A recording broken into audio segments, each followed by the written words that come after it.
The ancient city of Taposiris Magna is hidden on the northern coast of Egypt. These days it has very little of its former glory, but what lies beneath it may hold the secret to uncovering a famous mystery, that of Cleopatra, the most memorable Egyptian queen in history. The recently discovered tunnel is also known as a geometric miracle for its time. Excavations have uncovered a 43-foot-long structure below the ground, which is partially submerged in water. Its shape and construction technique are similar to that of the Eupalinos tunnel, another amazing ancient discovery. This one is located in Greece and was built by excavating simultaneously from 2 points, aiming to have them meet in the middle. The use of math and geometry to make this construction was astonishingly precise for those days, more so since it was built near a mountain. Archaeologists that have been working on the Taposiris Magna site since 2004 believe this tunnel may lead to the lost tomb of Cleopatra. The clues they found so far seem to back up this theory. For starters, the city and its temple were built by one of Cleopatra's ancestors, Ptolemy II. All the architecture seems to indicate it was dedicated to the ancient spirit Osiris and his queen Isis. Throughout her reign, Cleopatra did try to associate herself with Isis, so it may be no surprise she chose this location as her final resting place. Scientists have yet to pinpoint Cleopatra's tomb, but research continues with the help of modern technology. To study this location better, archaeologists have even used a special device called ground-penetrating radar. This tool allows us to analyze what lies beneath the ground without being intrusive. Since this tunnel is so old, research needs to be done very delicately. Seeing pictures of what's underground before you start digging is incredibly useful and has been done here since 2011. Finally discovering Cleopatra's tomb may help us piece together her story, especially what might have happened during the last portion of her life, which is still surrounded by mystery. We still don't know the exact cause of her passing. Some believe she may have let herself be bitten by a poisonous Egyptian cobra. Others have suggested that she was well accustomed to toxic substances, even hiding some in her hairbrush in case she ever needed it. But that's not to say she chose to use it on herself. We do have a lot of other interesting information on Cleopatra that's equally as impressive, like the fact that she had a stylist. Most of the images you've seen depicting this famous queen show her wearing black eyeliner. This look was put together by Airas, a woman known to have been her personal beautician. She traced the long line from her eyes to her temples, a makeup technique still used today to enhance the eyes. Airas was an important figure throughout Cleopatra's life, known also as her confidant and close friend.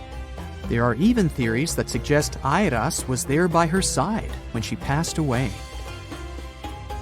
Despite her well-thought-out looks, Cleopatra wasn't as pretty as she's described. Or at least, that's what recent research has pointed out. Sure, if we look at movies and modern imagery, she's depicted as this incredibly beautiful woman with symmetrical and delicate features. However, if we look at coins showcasing her image from back in the day, her looks are rather average. Her image on the coins might have been adjusted, too, to make the queen look stronger in the eyes of her people. So there is no trusted source available to confirm her image, but her description in most pieces of ancient literature speaks of her other qualities, like her voice and personality, not of her beauty.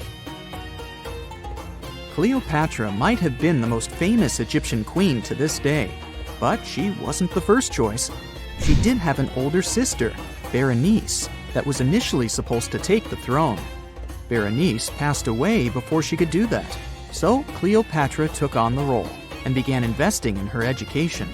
She traveled throughout the country quite frequently, so she could become accustomed to her people and their needs. She was only 18 when the responsibilities were passed down to her, and immediately gained popularity because of her intelligence and education. Her taste in literature was quite good too. She was known to be a fan of Homer, the famed Greek philosopher and poet. Cleopatra loved to write as much as she loved to read. There are even claims that she wrote a book on medicine and cosmetics, but we have no evidence to this day that such work ever existed. Part of being a great leader back then meant you had to speak multiple languages. Cleopatra clearly understood that, and that's why she's rumored to have known many languages to varying degrees. Some archaeologists suggested she spoke Greek, Egyptian, and Ethiopian, as well as many Arabic dialects.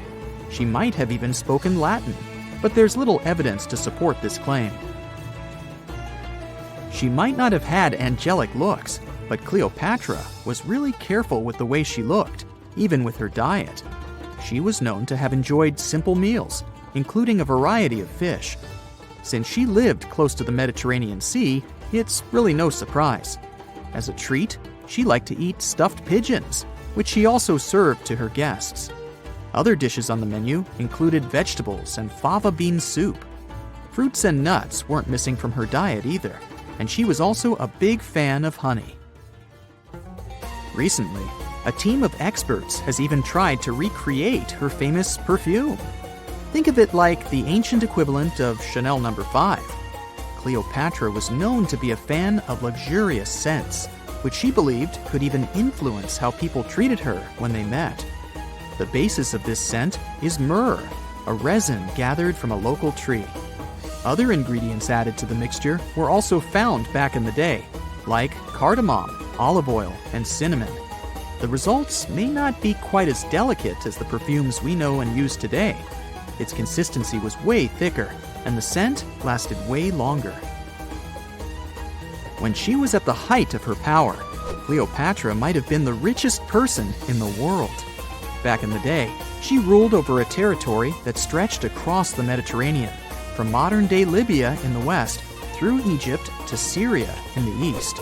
This is the largest territory ever ruled over by a woman. In today's currency, her worth might have been somewhere around $95 billion. The calendars we use today may have been introduced by Cleopatra herself. She presented the idea of leap years and leap days to Caesar, the Roman emperor she was known to have been close with. Taking her advice, Caesar made these adjustments part of the official Roman calendar. The ancient Egyptians already knew the year was longer than precisely 365 days. They discovered this by studying the brightest star in the sky, called Sirius, and concluded that a year is actually 365 and 1/4 days long. It was Elizabeth Taylor that famously introduced Cleopatra to pop culture when she played her in the 1963 film bearing the same name. Up until that point, it was the most expensive film ever made. It was originally supposed to cost somewhere around $2 million, but ended up costing a mind-boggling $44 million. That's mostly because of script and production issues.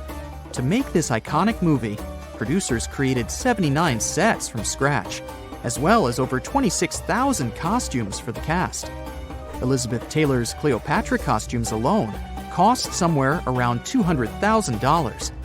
Thankfully for the producers, the movie made headlines and was well received by critics, making it a box office success. A lot of people associate Cleopatra with another famous Egyptian ruler, King Tutankhamun, nicknamed King Tut. Surprisingly, apart from both of them being Egyptian pharaohs, they have nothing else in common. For starters, King Tut lived around 1,300 years before Cleopatra did, and there is also no connection regarding their ancestry.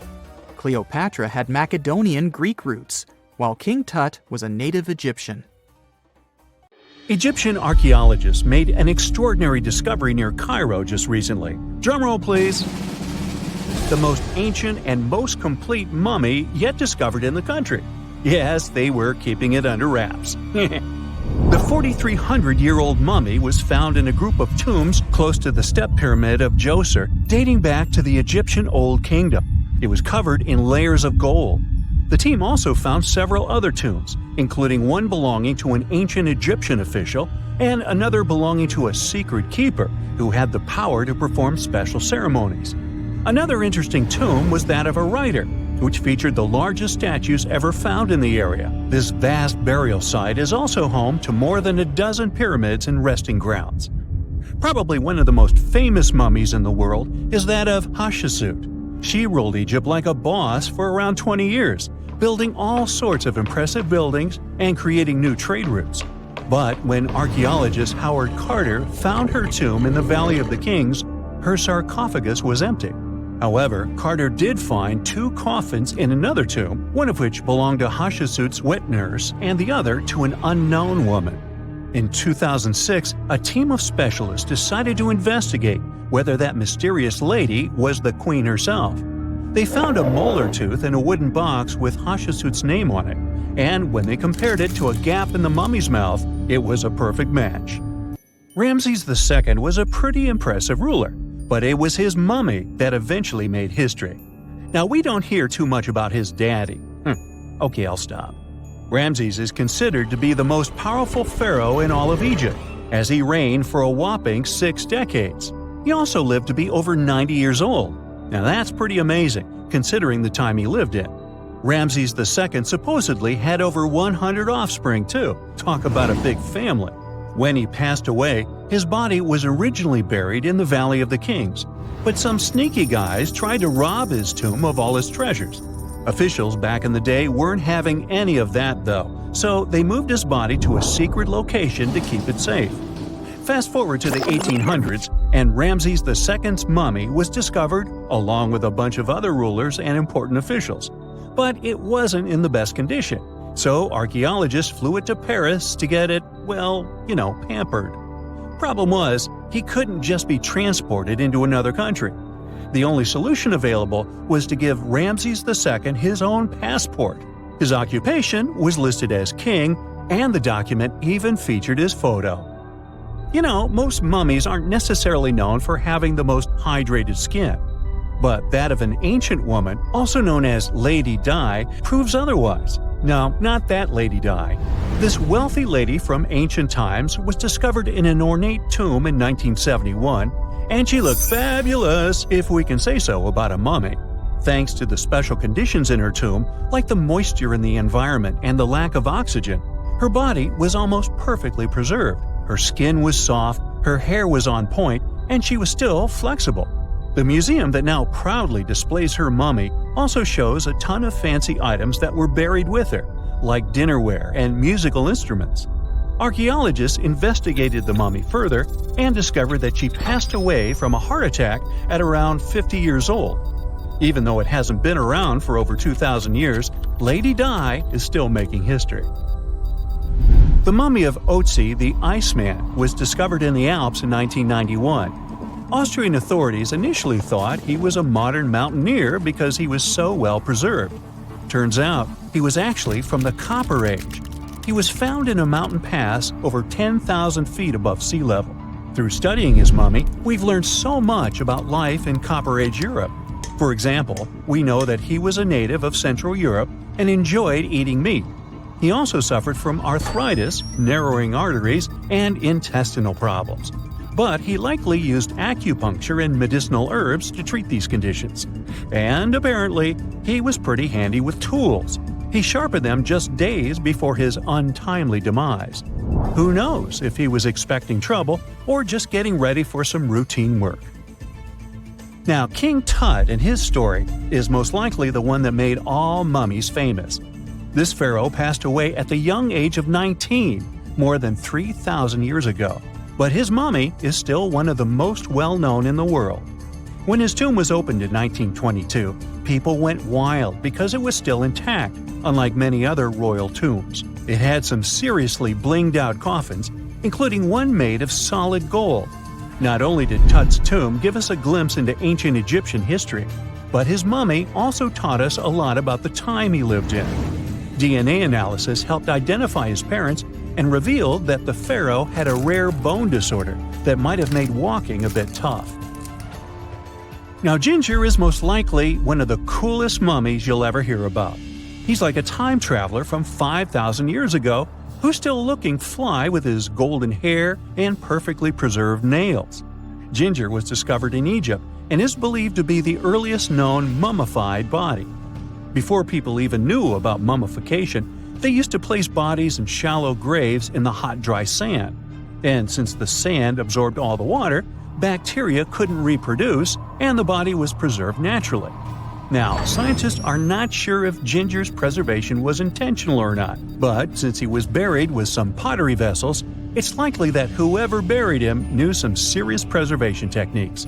If you want to meet Ginger in person, he's currently chilling at the British Museum. One Dutch art collector bought a statue from Asia and ended up finding a weird discovery.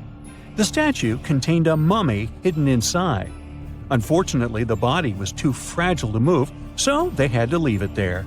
The coolest part is that this mummy is over 1,000 years old and was on display for 200 years before being encased in the statue. When scientists did a CT scan, they found out that the mummy was filled with paper scraps covered in writings. Experts think he might have done this thing called self-mummification, which is a pretty intense process involving a special diet and tea that makes your body less prone to bacteria. Only a few people could handle this ritual, and those who managed to do that were seriously respected. No other Egyptian queen has baffled scientists and historians like the stunning Nefertiti. Based on her statues, she was known for her slender neck, wide eyes, and high cheekbones. Her name translates to "the beautiful woman has come." Talk about living up to your name, huh? Even though she wasn't a pharaoh herself, Nefertiti still managed to leave a lasting impression.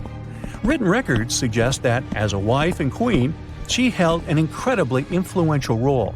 Because of her power, she was indeed admired, but she also managed to make quite a lot of enemies throughout her life. She was also related to King Tut, but not biologically. Rather, she was his stepmother. So far, locals have yet to identify her mummy, but that may soon change. A local Egyptologist who has been busy excavating tombs in the Valley of the Kings has found 2 mummies that he believes could be Nefertiti and her daughter. According to specialists, we may soon finally get a definitive answer about the identity of these 2 mummies. And if one of them does turn out to be Nefertiti, we could be in for a real treat. DNA analysis and CT scans of the mummy could give us the most complete and accurate image of the queen that we've ever seen. It's crazy to think that we've only scratched the surface of what lies beneath modern-day Egypt. Nefertiti ruled during a time of great power and prosperity in Egypt, but unfortunately passed away in a period of social turmoil, leading to her gravesite being lost. Now, where's my mummy?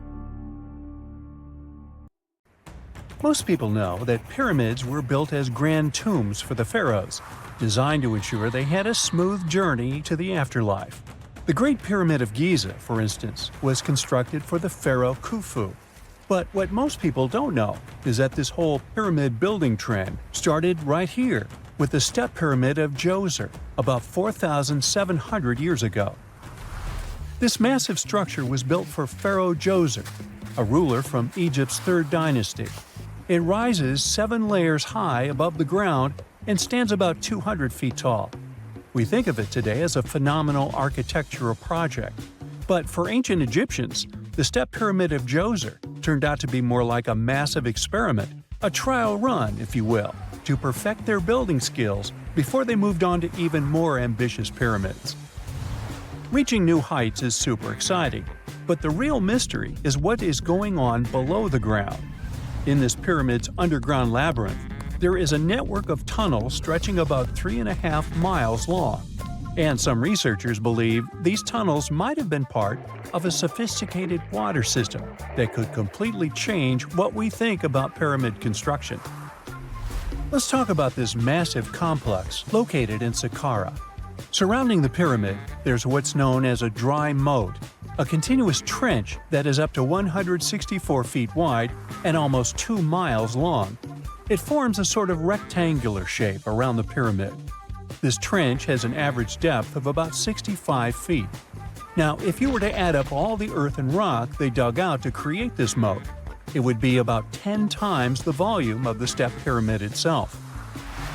For the longest time, people just assumed this trench was nothing more than a huge quarry, a place where they dug up stone and clay to build the step pyramid. Makes sense, right? But when you take a closer look, it doesn't add up. The trench is too narrow and deep to be practical for mining. and its layout doesn't match anything we know about ancient Egyptian quarrying methods. Plus, some sections of the trench are actually covered with a rocky ceiling, which would have made it nearly impossible to use as a quarry. Another theory suggests that the dry moat had some kind of spiritual significance. Maybe it was a sacred place, where souls of nobles gathered to serve the late king in the afterlife. There are even niches in the walls that work as a hint at this spiritual function. But most researchers believe that this purpose likely developed much later, long after the complex was built for Djoser. So what was the moat really designed for? In 2020, a researcher came up with a pretty intriguing idea. It is possible that this trench was actually designed to collect and manage water, especially after heavy rainfalls. Now, that makes sense when you consider the location. The moat sits in an area that could easily have been flooded by runoff water from nearby plains. This could also explain why the trench wasn't used for new graves until much later when the climate became drier and less prone to flooding. The story becomes even more intriguing, as this trench appears to be part of a larger, more complex hydraulic system within the Djoser complex. It is like the trench has several compartments, carefully carved out of the rock and connected by tunnels. These compartments likely served as a part of a water treatment system, where water would flow from one compartment to the next, getting cleaner as it moved along. Now, here is where things start to tie into the pyramid itself. The Djoser complex has a series of underground shafts, and some researchers think that water from the moat's deep trench might have been used to power a hydraulic lift system, and this giant water-powered elevator could have been used to raise the heavy stones needed to build the pyramid. It worked like a volcano, but instead of lava, water did the heavy lifting. Imagine a big deep hole in the ground at the center of the pyramid site. Inside this hole, there was a huge wooden platform, kind of like a giant raft that could move up and down. When the workers wanted to lift a heavy stone, they would fill the hole with water. As the water rose, the wooden platform started to float up, carrying the stone with it, almost like a giant water-powered elevator. When the stone reached the right height, the workers slid it off the platform and onto the pyramid. The idea is that water from the deep trench, after being cleaned and filtered, would flow into these shafts. A massive float, possibly made of wood, would then rise as the water filled the shaft, lifting the stones up to where they were needed for construction. Once the stone was in place, they'd let the water out, lowering the platform back down to the bottom, ready to lift the next stone. This fancy hydraulic lift system could have been a game changer, making the whole building process a lot faster and more efficient without using a lot of workforce. It is like the ancient Egyptians were already embracing the whole idea of work smarter, not harder. But of course, not everyone is on board with this theory. Some experts argue that the area where the step pyramid of Djoser was built couldn't have held enough water from occasional rains to maintain such a fancy hydraulic system. The main theory suggests that, in the past, there might have been some kind of lake nearby that would have filled up after a period of rain, and this lake could have supplied water to the complex's hydraulic system. But there is no mention of such a lake in any ancient Egyptian writings, so it might be more of a what-if situation than a reality. And then there's the issue of the hard work itself. Remember when I said this method could have allowed the ancient builders to raise stones with far less effort? Well, that might not be entirely true. According to some experts, just building this hydraulic device would have required a lot more heavy work than simply moving the stone blocks using good old-fashioned manpower. And let's not forget, the step pyramid of Djoser is like a baby pyramid compared to those that came later. The stones used for Djoser's pyramid weighed, on average, about 660 pounds each, which is nothing compared to the more than 2.5-ton blocks used later for the pyramid of Chephren. If this cool water lift theory gets completely ruled out, we still need to explain how this pyramid was built in the first place. To answer that, we need to rewind a bit and talk about the original plans. See, before Djoser's tomb became a pyramid, The idea was to construct a simple mastaba. This type of tomb was pretty common in earlier periods, a flat-roofed, rectangular structure with sloping sides. But after the original mastaba was finished, they decided to expand it a bit by adding more layers on top. And then they added even more layers, until the construction reached 6 distinctive steps, each one smaller than the previous. And they probably did all this by raising those heavy stones using ramps, not a water-powered elevator. There is still so much we don't know about the Step Pyramid of Djoser. More research is definitely needed to fully understand how this system worked, or if it even existed at all. But the idea of using water to help build the pyramid adds a whole new layer to our understanding of ancient Egyptian engineering. It's a powerful reminder of just how clever and resourceful those builders were, using the natural landscape and the power of water to create one of the most iconic monuments in history. During the early 1920s, the world was mesmerized by King Tut. A British archaeologist, Howard Carter, discovered the young pharaoh's tomb in Egypt's Valley of the Kings, 1922. But the public wasn't only interested in gold and jewelry. The press wrote about the curse of the pharaohs, but was it true? Was an ancient curse really the reason everyone entering the pyramids lost their lives?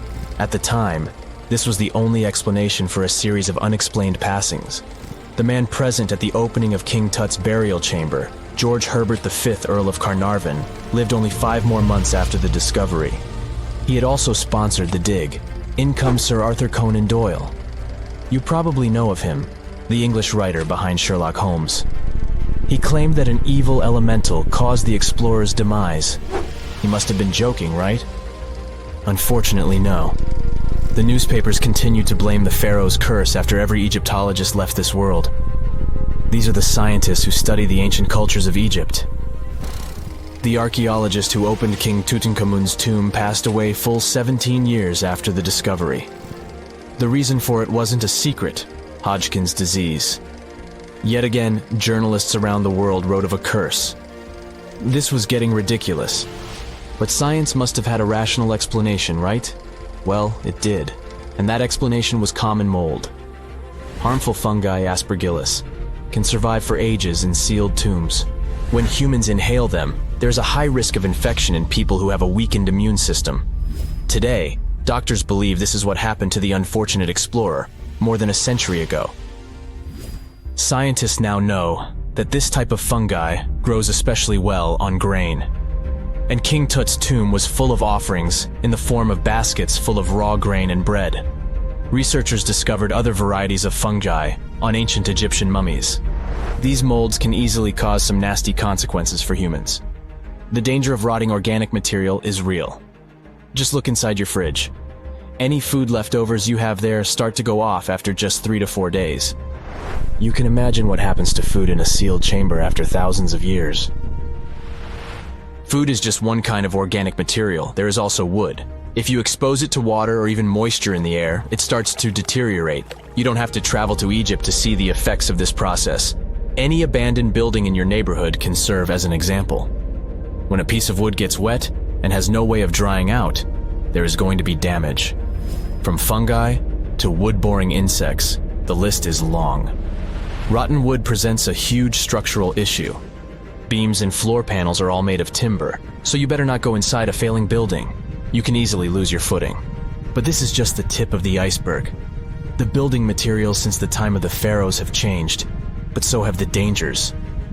One of the best examples is asbestos. Until the 1970s, most home insulation materials contained this substance. It was in everything, from boilers to soundproofing. This microfiber provided excellent heat insulation. But then, the United States banned asbestos in 1989. The UK did the same a decade later. The reason for it is that asbestos becomes a health hazard when it gets damaged. When humans inhale asbestos fibers, they can get seriously sick. Abandoned strictures are full of this material, and there is no one to maintain them. You see the danger now. Another material is also common in old buildings: lead. Ancient Romans used lead piping to channel spring water into their homes. They also cooked in lead vessels, which was probably not the wisest of choices. You see, lead and water don't go well together because of something called corrosion. But this problem isn't ancient. US officials banned lead piping only in 1986. That means that 7% of American households still have lead service lines. And this is not the only source of poisoning. Until the mid-1960s, builders used lead paint to coat woodwork. In abandoned buildings, this lead coating snapped a long time ago. Anyone who touches doors and windows will disturb this lead dust and inhale it. The dust particles are at least visible to an unaided eye. This is not the case for carbon monoxide. This gas has no color, so you can't see it. It has no odor, so you can't smell it. No way to detect a carbon monoxide leak at all.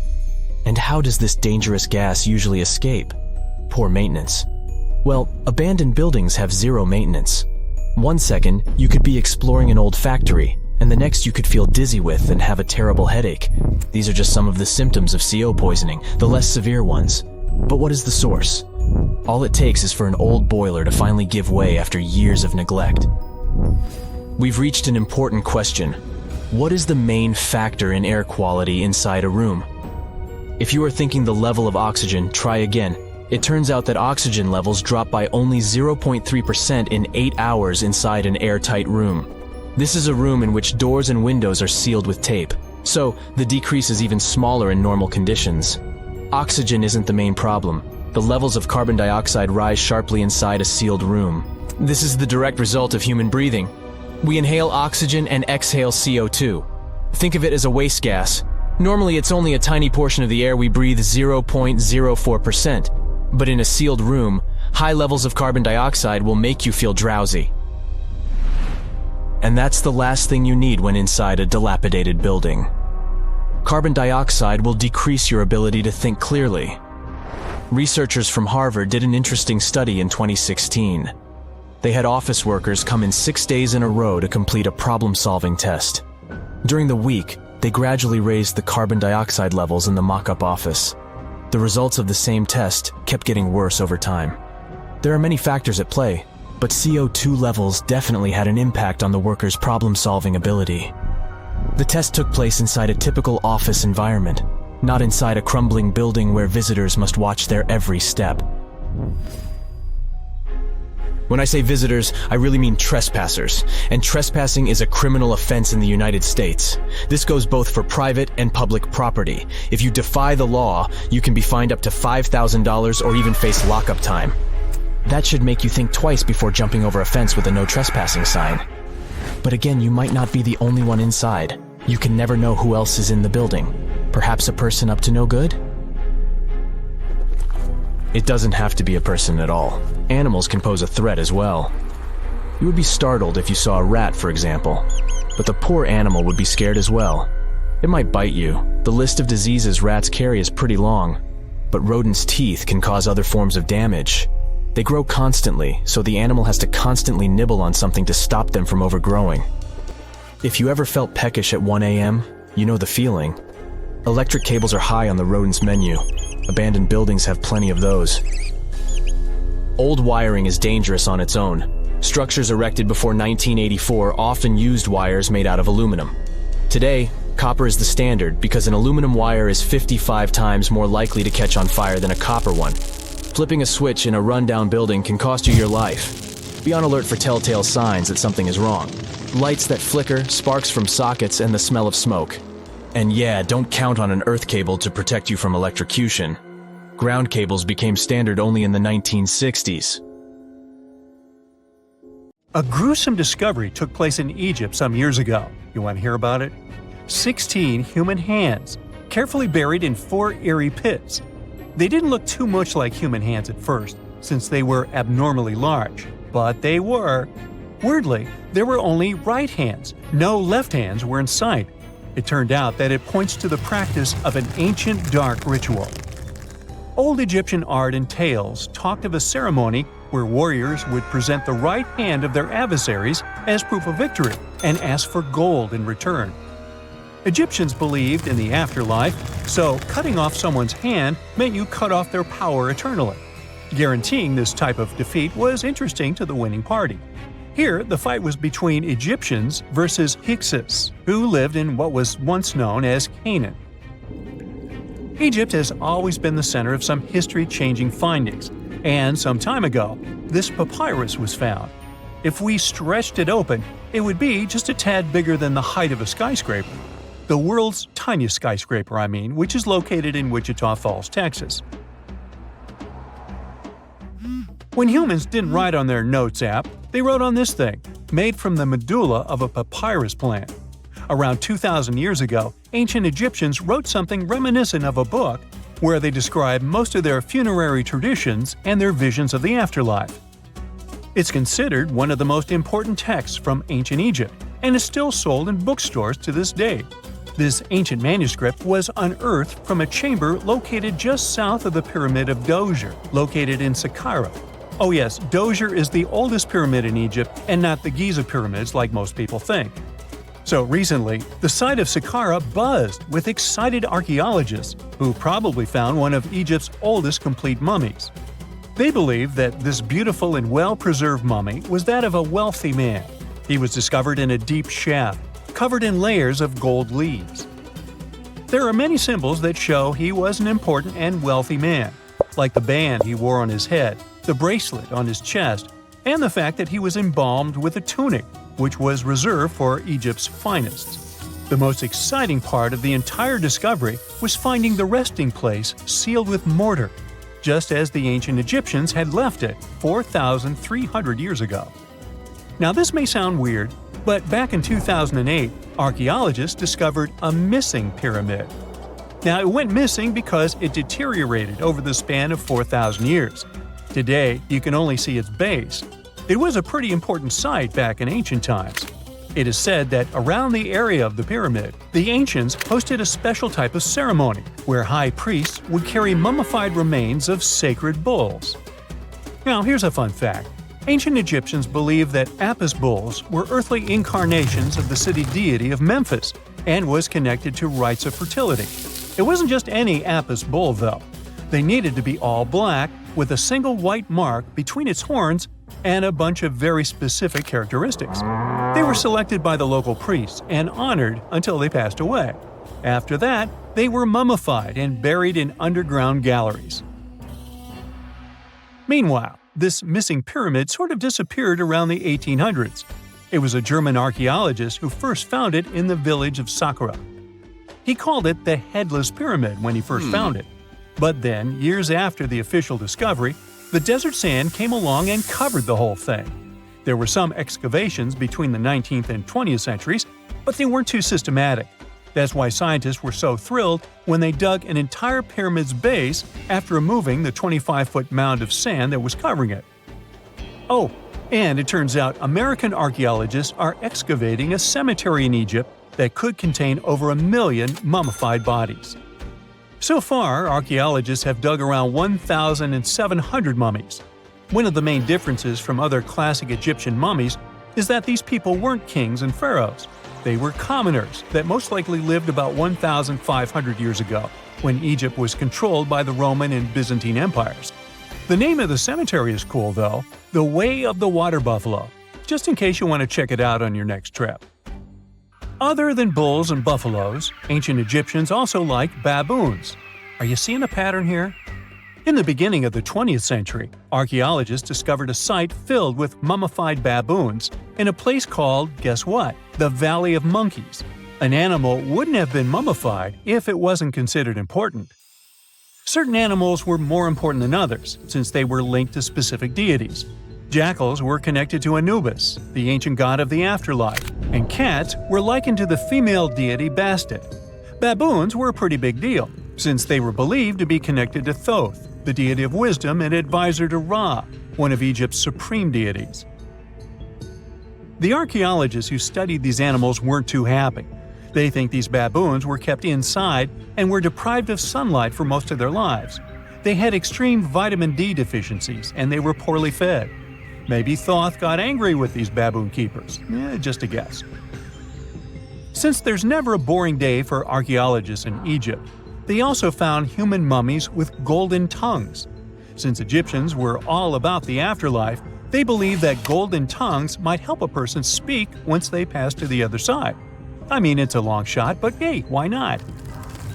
Some of these mummies were placed in wooden coffins with goods, such as necklaces, pottery, golden artifacts in the shape of lotus flowers and scarab beetles, and iPhones. Just kidding. A new temple was also unearthed recently in Egypt. Scientists believe it was dedicated to honor Zeus Cassius. That deity would be a cross between Zeus, the almighty Greek deity of the sky, and Mount Cassius. While digging around the Sinai Peninsula in Egypt, archaeologists spotted 2 pink granite columns poking out of the ground, and bingo. They believe these columns represented the temple's front gate and collapsed during an earthquake many years ago. And speaking of deities, there weren't only super serious deities. Recently, scientists unearthed a golden ring in a city south of Cairo. No, Frodo, it's not magical. It was a normal gold ring, but it had the depiction of the deity of fun, officially named Bes. This deity is often described in sacred texts as a happy chubby dwarf. Today, many tattoos we get are sorta deprived of any sense and are made of aesthetic purposes only. In ancient Egypt, though, women would get tattoos as a token of protection for childbirth. That's what scientists think, at least. Around the Nile region, scientists found some mummies that had well-preserved tattoos, which is a rarity since the skin deteriorates so easily. 2 of these women tattooed their lower backs, and the drawings were simple. They were mostly pictures, including that same chubby dwarf we just talked about, Bes. He also had a side hustle as the protector of women during childbirth. Now, would you believe me if I told you ancient Egyptians invented robots? No? Well, that's because that's not entirely true. Sure, they were astronomers, mathematicians, and engineers, and somehow they also squeezed an eccentric invention into that package – an automated deity some scientists called Hathor. This wooden statue had been in the Metropolitan Museum of Art for years before someone noticed its secret. With the help of an X-ray machine, specialists discovered a mechanical operating system inside it. The pulley-like axis goes from the statue's shoulder to her left leg. When the system rotates, the statue raises and lowers her hand. Hey, pick me! Pick me! I got my hand up here. When you hear the word mummy, you might get a chill down your spine. That's because most of us associate this word with those creepy characters we've seen in some scary movies. But in reality, mummies have helped us understand a lot about ancient civilizations, their rulers, and about how people used to deal with losing their loved ones. The people most famous worldwide for their mummies are the ancient Egyptians. They believed that some sort of existence after passing away was possible, if certain conditions were met. That's why they insisted on preserving the human body through the process of mummification and placing the mummy in a furnished tomb, kind of like giving it a fully functioning apartment of its own. Why did they believe in this? Well, because they were deeply connected to their natural environment for the most part. They saw the natural cycles around them, like how the sun rose every day, followed by the moon, or how new life was always sprouting from plants, even after they had wilted away. They also believed that the powerful spirit Osiris, who represented the cycle of passing away and resurrection, played a role in this process.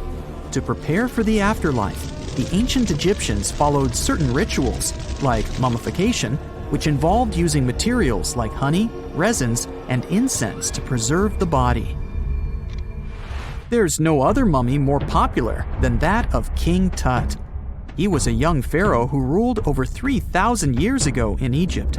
The problem with discovering ancient royal tombs is that most of such burial sites were previously robbed. People knew ancient rulers had been left with many valuable belongings, so those locations became vulnerable to thieves. When King Tut's tomb was opened in 1922, people were excited because it had not been robbed, like many other previously discovered royal tombs. That's how well hidden it was. Inside, his mummy was encapsulated in a total of 3 coffins, including one made of gold. The objects found in his tomb showed us what ancient Egypt was like, and studying his mummy also helped us learn about the culture and practices popular at the time when he passed away. We also learned about his family by looking at his DNA. Scientists were able to discover that he had had a disease called malaria and a problem with his foot that might have made it hard for him to walk.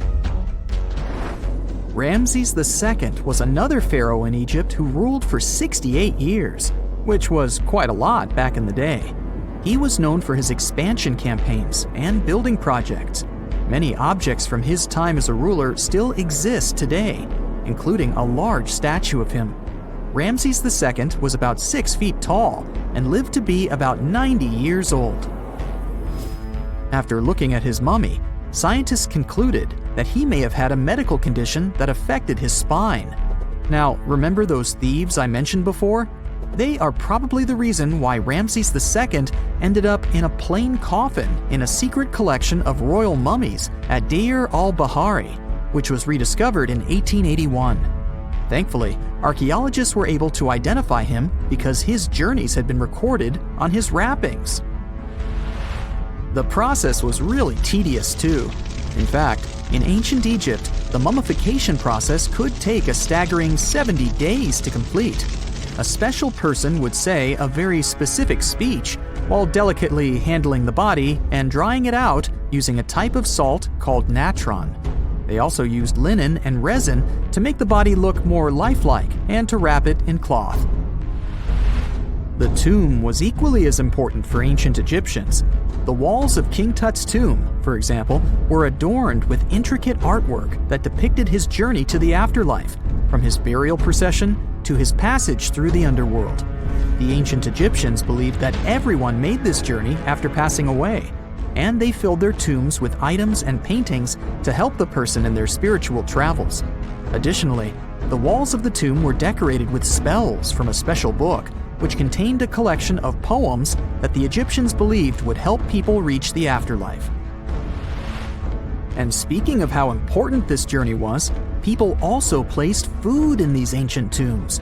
In King Tut's tomb, archaeologists discovered 36 jars of vintage beverages and 8 baskets of fruit, which were believed to be left there to help him in his journey to the afterlife. The Egyptians believed that traveling to the afterlife took a really long time, so they left a lot of supplies, such as food and water, to sustain their loved ones. Pharaohs also generally had numerous luxurious garments and beautiful jewelry in their tombs to ensure that they would have a fashionable journey. These items included various types of linen clothing, such as tunics, scarves, gloves, and headdresses, as well as a lot of gold jewelry with precious stones, like bracelets, buckles, pendants, necklaces, rings, and even precious depictions of insects for protection. Some were also deposited with fans made from ivory and ostrich feathers to keep them cool in the afterlife. Some ancient rulers were even placed in their forever apartments along with boats. For example, Pharaoh Khufu built the Great Pyramid at Giza as his tomb, and a large ship was found inside. King Tut, however, was buried with multiple boat paddles, but no actual boat. Instead, he had 3 chariots and numerous walking sticks made of precious materials, perhaps indicating he'd rather travel to the beyond by land, not by water. Amongst the most interesting objects found near ancient mummies are bottles of oils and perfumes. If rulers were supposed to be fashionable, why not smell nice too, right? Also, some of them had some ancient kinds of board games, most of them made out of precious materials like gold or ivory. One of those games was called Senet. It was very popular amongst the ancient Egyptians and very similar to modern-day chess. The ancient Egyptians may have the most famous mummies out there, but they weren't the first to invent the procedure. In fact, it all started in South America with an ancient civilization named the Chinchorro. As far as we know today, these people were the first to mummify their loved ones that had passed away. They did it somewhere around 2,000 years before the Egyptians started their own rituals. Sure, we can tell a lot about ancient rulers by studying these mummies, but until recently, we had no idea what they really looked like during their lifetime. Not so long ago, though, some very special mummy paintings were found by archaeologists studying ancient Egyptian objects. These mummy portraits are highly detailed paintings of individuals that were made while they were still alive. Such paintings were often painted on wood, as opposed to the classical portraits we all know about, which are painted on canvas. They are known for their realism and beauty, and have even been used by researchers to diagnose diseases by comparing them to the corresponding mummies.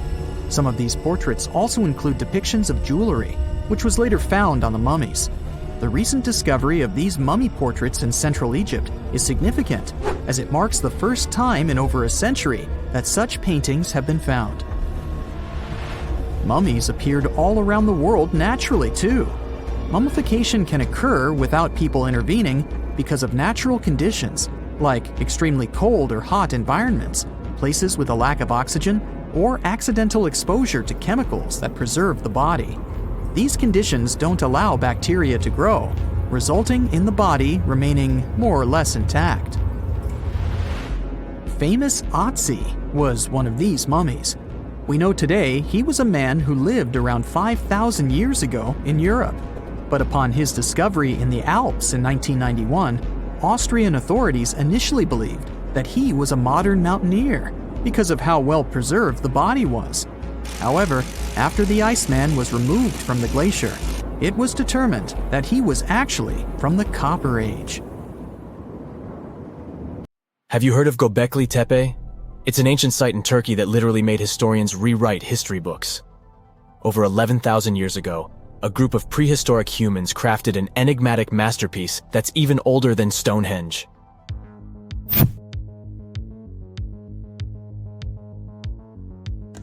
Before its discovery, archaeologists believed that people didn't know about iron and weren't good at making pottery. They were sure that settled life only emerged with the need for agriculture. But Göbekli Tepe changed this belief.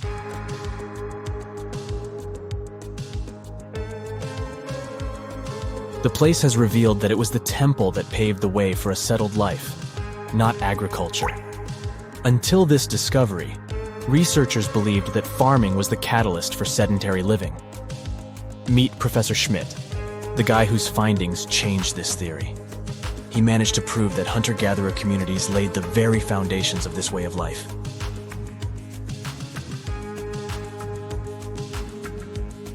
Back in the 1960s, other archaeologists visited the area, but they totally missed the mark.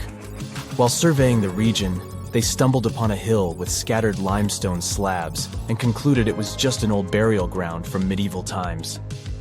Little did they know that there was so much more to uncover.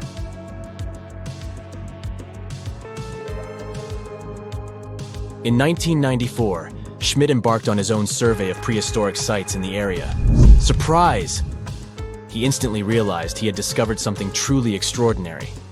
Unlike the nearby flat and barren plateaus, Göbekli Tepe had a gently rounded top, rising 50 feet above the surrounding landscape. Funny enough, the translation of this place's name is Potbelly Hill. Schmidt was sure only humans could have made something like this.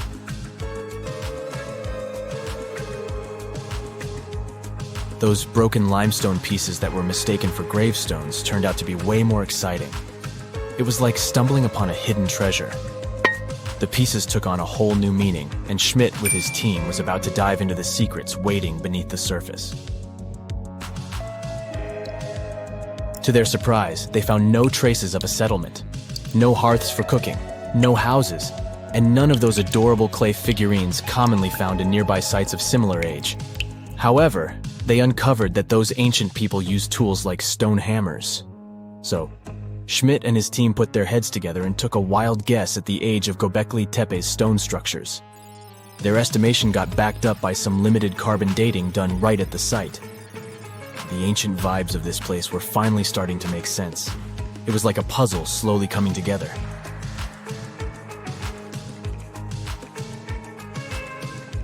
You may think that back then, people didn't have special tools to create something as cool as Göbekli Tepe. Not true. Turns out, these prehistoric folks used flint tools instead of fancy metal chisels. They were also skilled at chipping away softer limestone and crafting pillars right on the spot. Afterward, they carried the pillars a short distance to the summit and placed them upright. Once the stone rings were complete, they covered them with layers of dirt. Over time, they added new rings, and voila! You've got a cool hill to impress people in the future.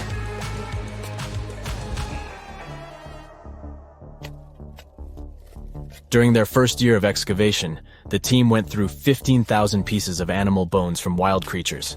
These people didn't have pet animals or grow their own food. They hunted wild animals for their meals. But things were about to change because the place had everything they needed to start farming. Scientists say they had wild sheep and wild grains that could be domesticated. And guess what? Just 20 miles away, geneticists found evidence of the world's oldest domesticated strains of wheat at a prehistoric village.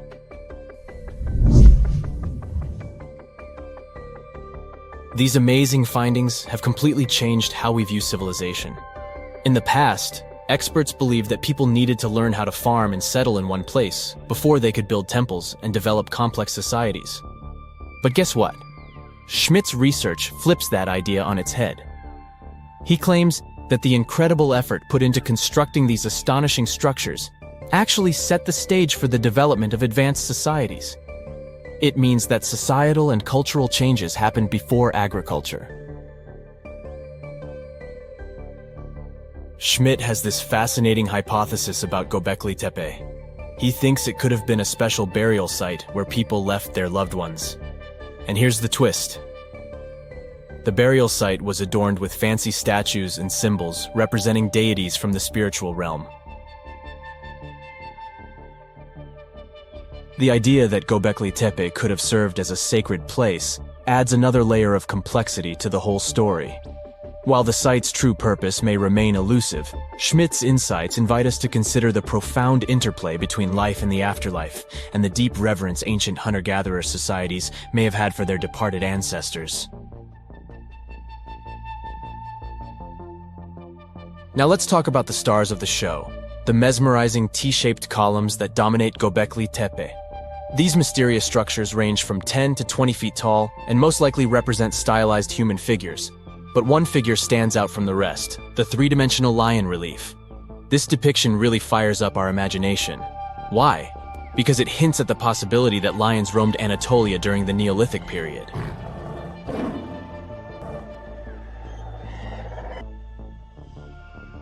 These standing stones are arranged in circles and placed in rectangular pits.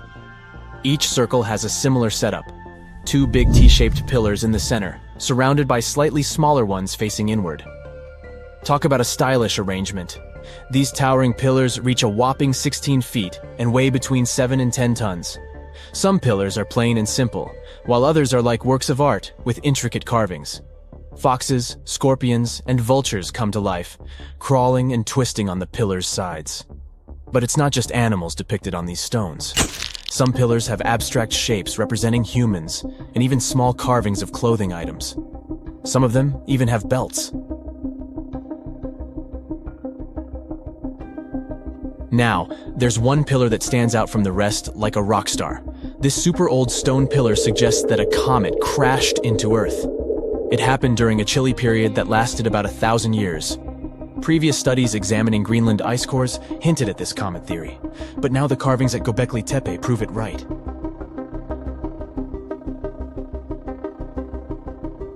The carvings on the pillars are like a historical comic strip. They even show a headless human figure. Researchers fed the images into a computer and discovered their connections to constellations, indicating that this temple might have been an ancient observatory. It's like our ancestors were trying to document this cataclysmic event in their own unique way. Archaeologists have been excavating and researching Göbekli Tepe since the mid-1990s, peeling back layers of history and providing us with a deeper understanding of the intricate relationship between various elements. They have no plans to stop the whole process for another 150 years. Who knows what else they'll find? You see, Göbekli Tepe has been labeled purely as a ritual site with no signs of domestic activities. We were led to believe that the absence of water meant it couldn't support semi-sedentary communities.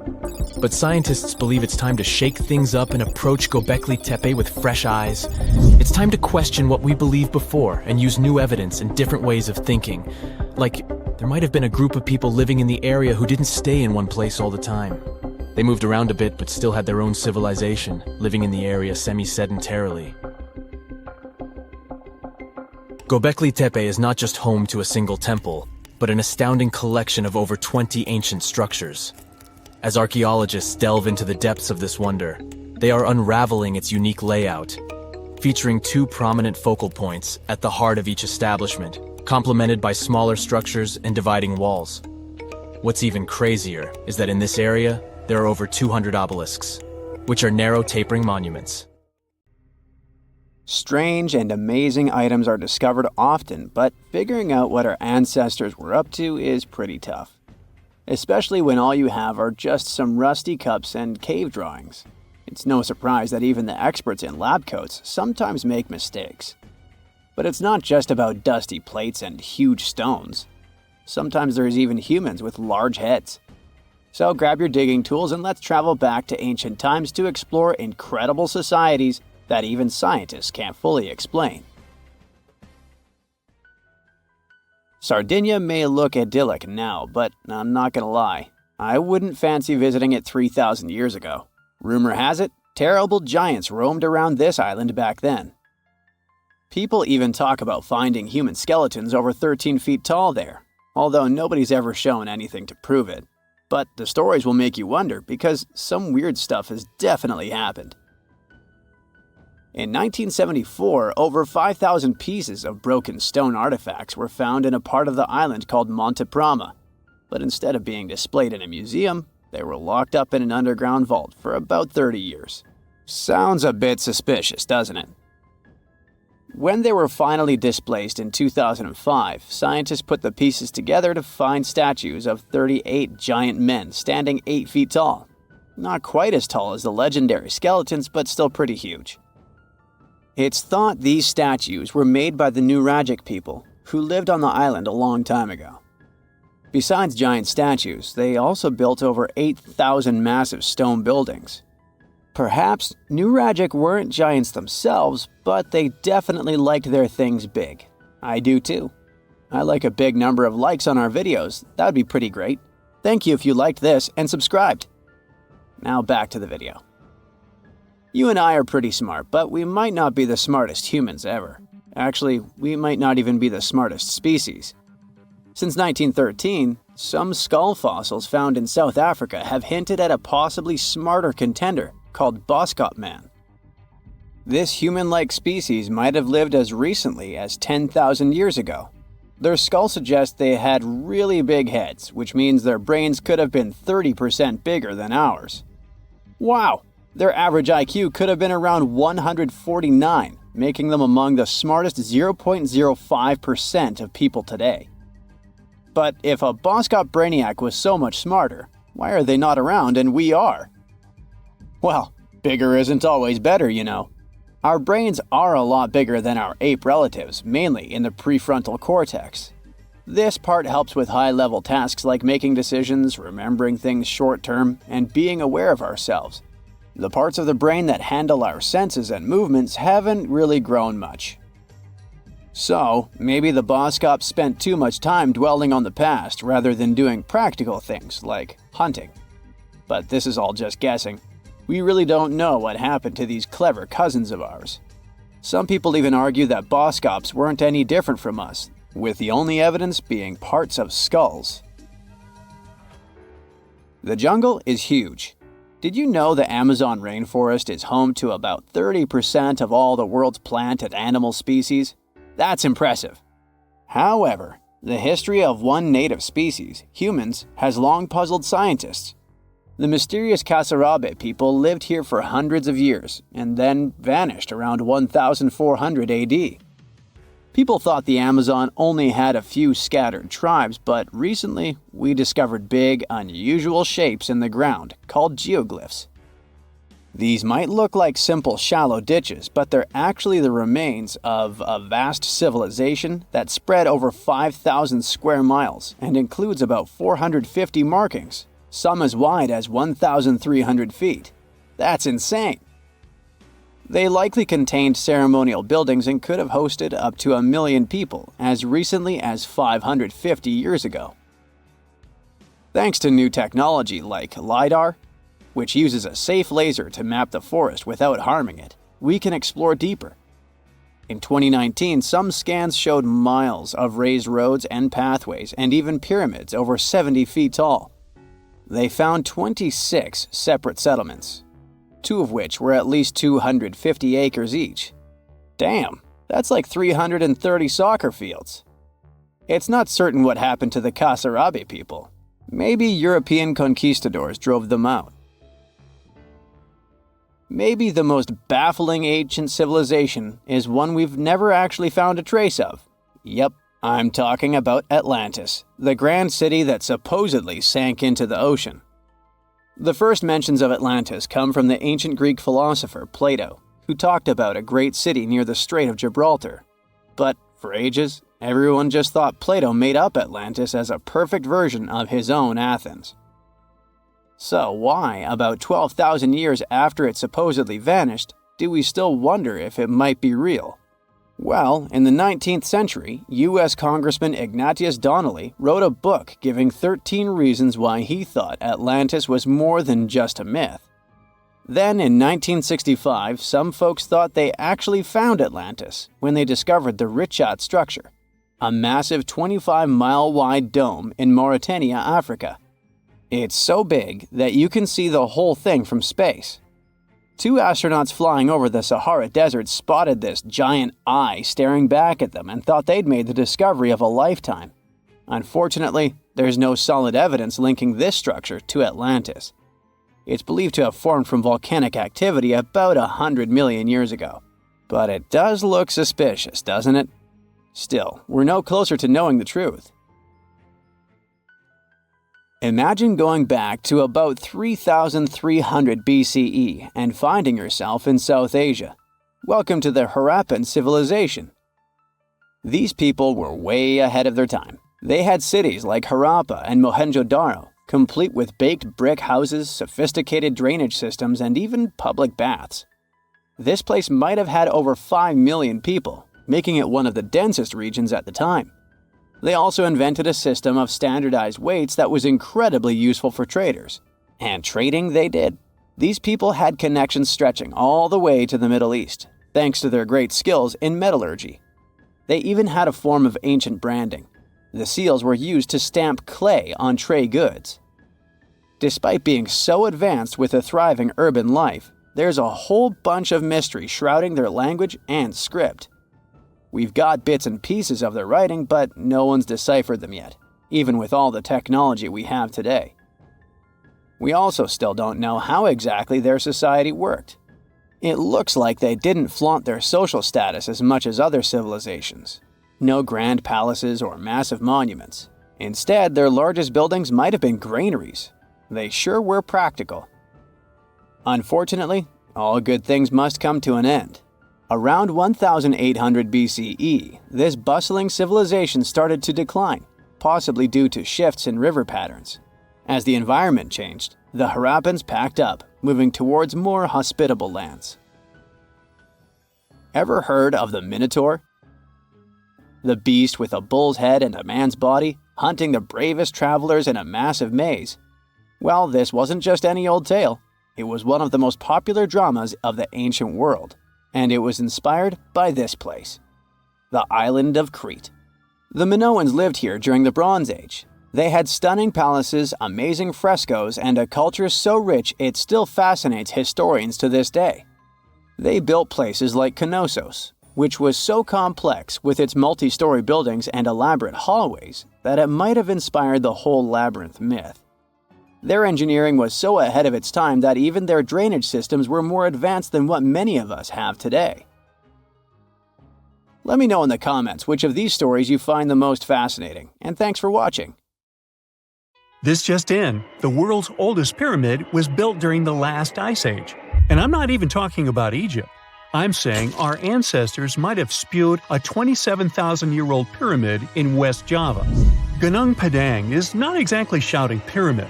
It's more of a mound with huge scattered stones tossed all over it. But local people seem to revere it, and they have for centuries. It wasn't until recently that the Indonesian authorities decided to excavate a bit deeper to see what all the fuss was about. They ended up finding the remains of a human settlement. It was rather unexpected, since the mound is pretty high up.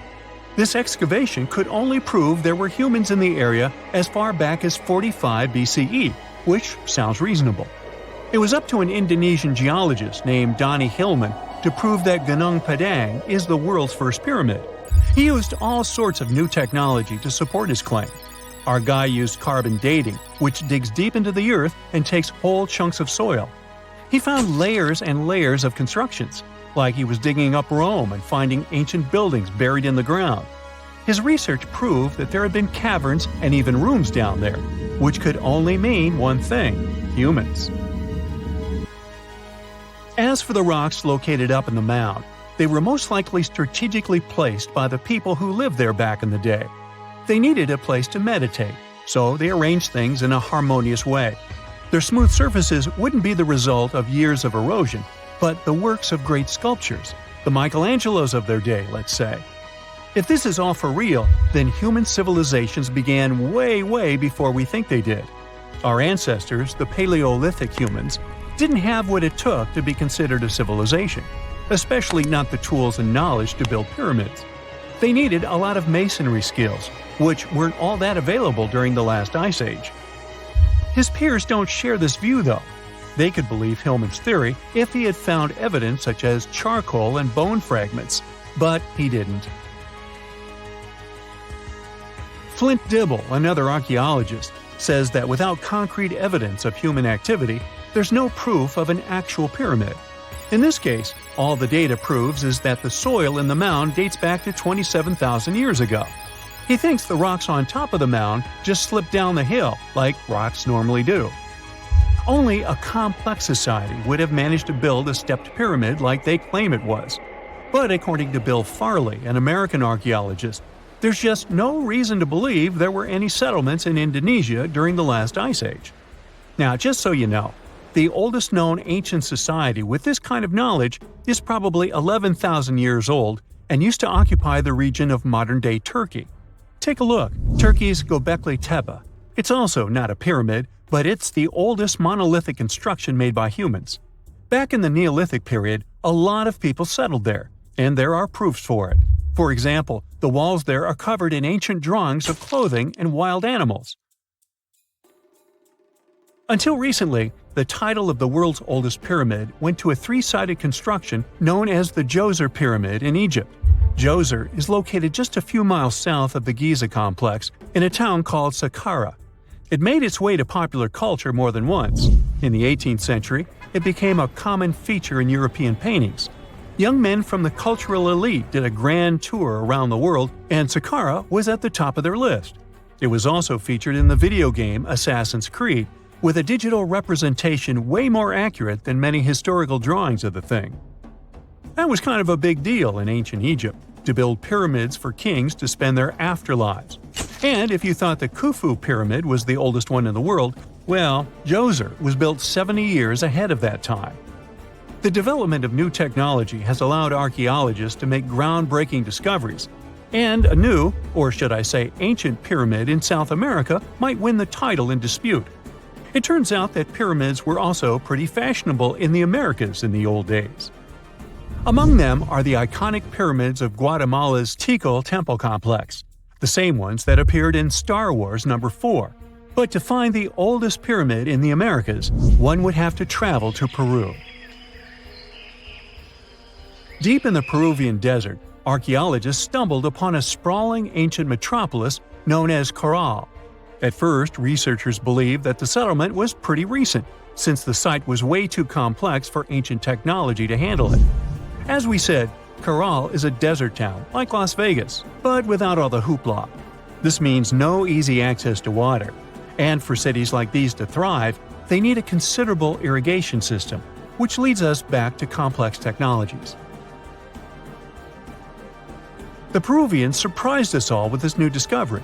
This site was huge, filled with an amphitheater, houses, and religious buildings. The whole thing probably sprawled through 370 acres. And when scientists went to test their initial hypothesis using radiocarbon dating, they found that the city probably sprung around 2027 BCE. On the site, archaeologists found 6 pyramids that could possibly predate the one in Saqqara. As far as they know, both civilizations coexisted in the same time period, in opposite parts of the world. But since researchers can't pinpoint the exact age of Caral's pyramids, it's pretty hard to guess which civilization completed their pyramid first. If only we had a crystal ball. Now, it just so happens that the shape of a pyramid is something that nature is able to produce all on its own, leaving us modern-day humans a bit confused. A classic example is the Japanese side of Yaonagani, which also goes by the name of Japan's Atlantis. The entire monument is about the size of 5 football fields and the height of a 5-story building. Explorers and scientists believe that Yaonagani dates back to 10,000 years ago. For Japan's top marine geologist, Professor Masaki Kimura, Yaonagani is the heritage of a lost civilization. Kimura has dived into exploring the ruins over 100 times over the past 10 years. To him, there are clear signs of human activity down there. Check out this triangular-shaped pool on the monument's surface. Kimura thinks it's actual proof of humans, because this triangle-shaped concave is a historical symbol of water fountains in the region. As it happens with a lot of these cases, not all scientists are convinced the same. For many, Yaonagani is probably the result of thousands of years of erosion, and the fact that the monument is composed of one massive rock leads them to believe it is not really human-made. Sure, these huge basalt columns may look like the ruins of a palace, but they're most likely the result of the intense volcanic activity in the region. And speaking of natural formations that really look like a human made it, a pyramid on Mars has been a hot topic lately. Humans have been keenly trying to prove that there is life on Mars for quite some time. But some are stretching it really far, saying that little green or gray people built a pyramid on the planet to try and build their own civilization. This picture was taken over a decade ago by the Mars Reconnaissance Orbiter, the MRO, but it started to resurface recently. It shows what looks like a 3-sided pyramid. Some people claim that the smooth side of the pyramid could only be the effect of otherworldly work.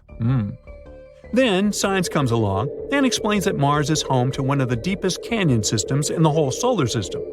The so-called pyramid is located in what is known as the Kandor-Chasma region.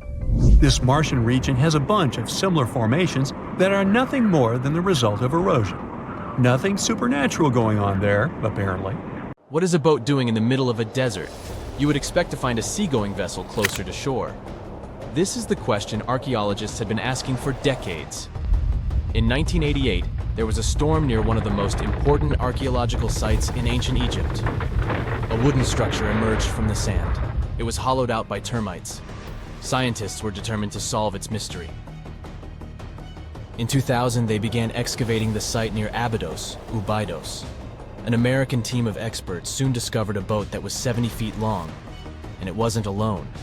In total, there were 14 boats neatly resting next to each other. It was impossible to completely dig out the boats because of their poor condition. Luckily, the wood was preserved enough to get a sample. Analyses revealed that the boats were around 5,000 years old, the oldest fleet in human history to this date. The time of their construction predates the pyramids at Giza by half a millennium. Each ship of the fleet rested in a vault that matched its dimensions. The room was roughly a third of the size of a tennis court. It had mud brick walls that featured more than 120 drawings of boats. Ancient Egyptians incised them on whitewashed walls that were excellently preserved. Scientists have known about these mysterious chambers for well over a century. 1901, 1902. A British archaeologist, Arthur Weigel, stumbled upon a strange structure west of the River Nile. His team caught a glimpse of the interior walls. Sadly, a section of the roof collapsed, so they had to call off further exploration. Researchers abandoned the site, but its location remained on the maps. The boat's position first led scientists to think that they rested on a bank of the mighty Nile. But there was a problem with this theory. Today, the river flows almost 7 miles west of Abydos. Further studies of the surrounding terrain showed the Nile didn't change its course throughout history. Also, if the boats floated near a dock, they would be in unstable positions. The 14 vessels at Abydos were perfectly parallel to each other. There was only one conclusion possible. Someone had deliberately placed them like that. They must have gone through a lot of effort. Each boat had enough room for up to 30 rowers. These vessels could really float. They weren't models, but scholars still don't know if they actually sailed any body of water in ancient Egypt. This doesn't diminish the importance of the find. Previously, archaeologists found only small-scale models. In King Tut's tomb alone, there were 35 boat models. For a long time, these figurines were the only clues as to how ancient Egyptian vessels looked like. The boat's design confirms that they were the real deal. They are the earliest surviving examples of something called built boats. Ancient people constructed primitive vessels by hollowing out large tree trunks. The alternative was reed that was tied together to form a raft. The boats at Abydos had planks tied together. This was a major breakthrough in shipbuilding. During their lifetime, the boats must have seemed impressive. Timber was a valuable commodity at the time. There was no wood in the desert. Cedar had to be imported from Lebanon. The only person who could afford such luxury was the pharaoh. Studying the area around the ancient fleet provided more answers. Scientists discovered a mud brick structure where Egyptians worshipped the pharaoh. Its approximate date of construction matches that of the wooden boats. The same bricks out of which this building was made were used to encase the fleet. At the time of their construction, the rooms they were stored in had a ceiling. That's the section that archaeologists stumbled upon in the early 20th century. Just like mummies and coffins, these marvelous ships rested inside splendid vaults. The exterior of these rooms was also impressive. The outer walls originally had a plaster of white limestone. It reflected sunlight. In the desert sun, the structure housing the boats must have shone from miles away. Ancient Egyptian builders used the same technique to cover the pyramids 500 years later. Today, their surface looks jagged, but it wasn't always like this. When they were constructed, the pyramids had a top layer of fine white limestone. Their surface was smooth and it gleamed in the sunlight. Instead of stairs, the outer layer of the pyramids was more of a sleek ramp. Archaeologists were left with one final question. Which pharaoh owned the fleet? The answer lay just a mile from the site. This is where the tomb of a pharaoh from the 5th dynasty rested, King Senwosret III. Its time and style of construction matched the ones of the chambers with boats. The very end of his rule might explain how the boats ended up in the middle of the desert. The pharaoh probably passed away in northern Egypt. Then his body was transported down the Nile to Abydos in a marvelous procession of decorated boats. The vessels were later lowered to chambers near the final resting place of their owner. This had a symbolic meaning. In the ancient Egyptians' belief system, ships played a key role. Their supreme deity was Ra. He traveled through the sky during the day in the form of the sun. At nighttime, he sailed through the netherworld in a solar boat.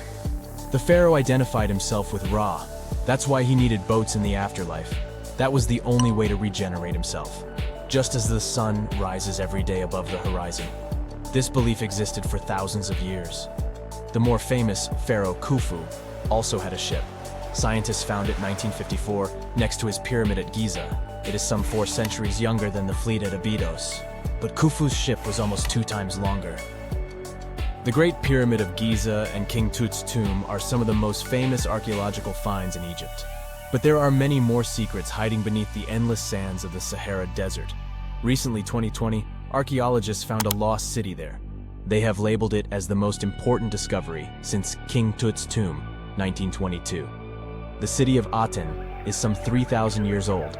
Historians hope it will give them a unique insight into the everyday life of ancient Egyptians. The famous archaeologist and Egyptologist Zahi Hawass proclaimed the site a lost golden city. Aten sits some 300 miles south of Egypt's capital, Cairo. It is close to the famous Valley of the Kings. Archaeologists first found sections of mud brick walls that spread out in all directions.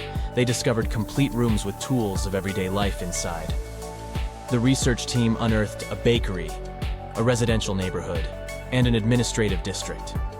They all date back to the time when the Egyptian civilization was the wealthiest in its long history. They were also the first to make objects from iron. In 1911, scientists found a set of iron beads near a village in Lower Egypt, El Girza. These are the earliest known iron artifacts. The discovery is literally out of this world. Ancient people made them by beating into shape a piece of a meteorite. The 9 beads were once part of an ornate necklace.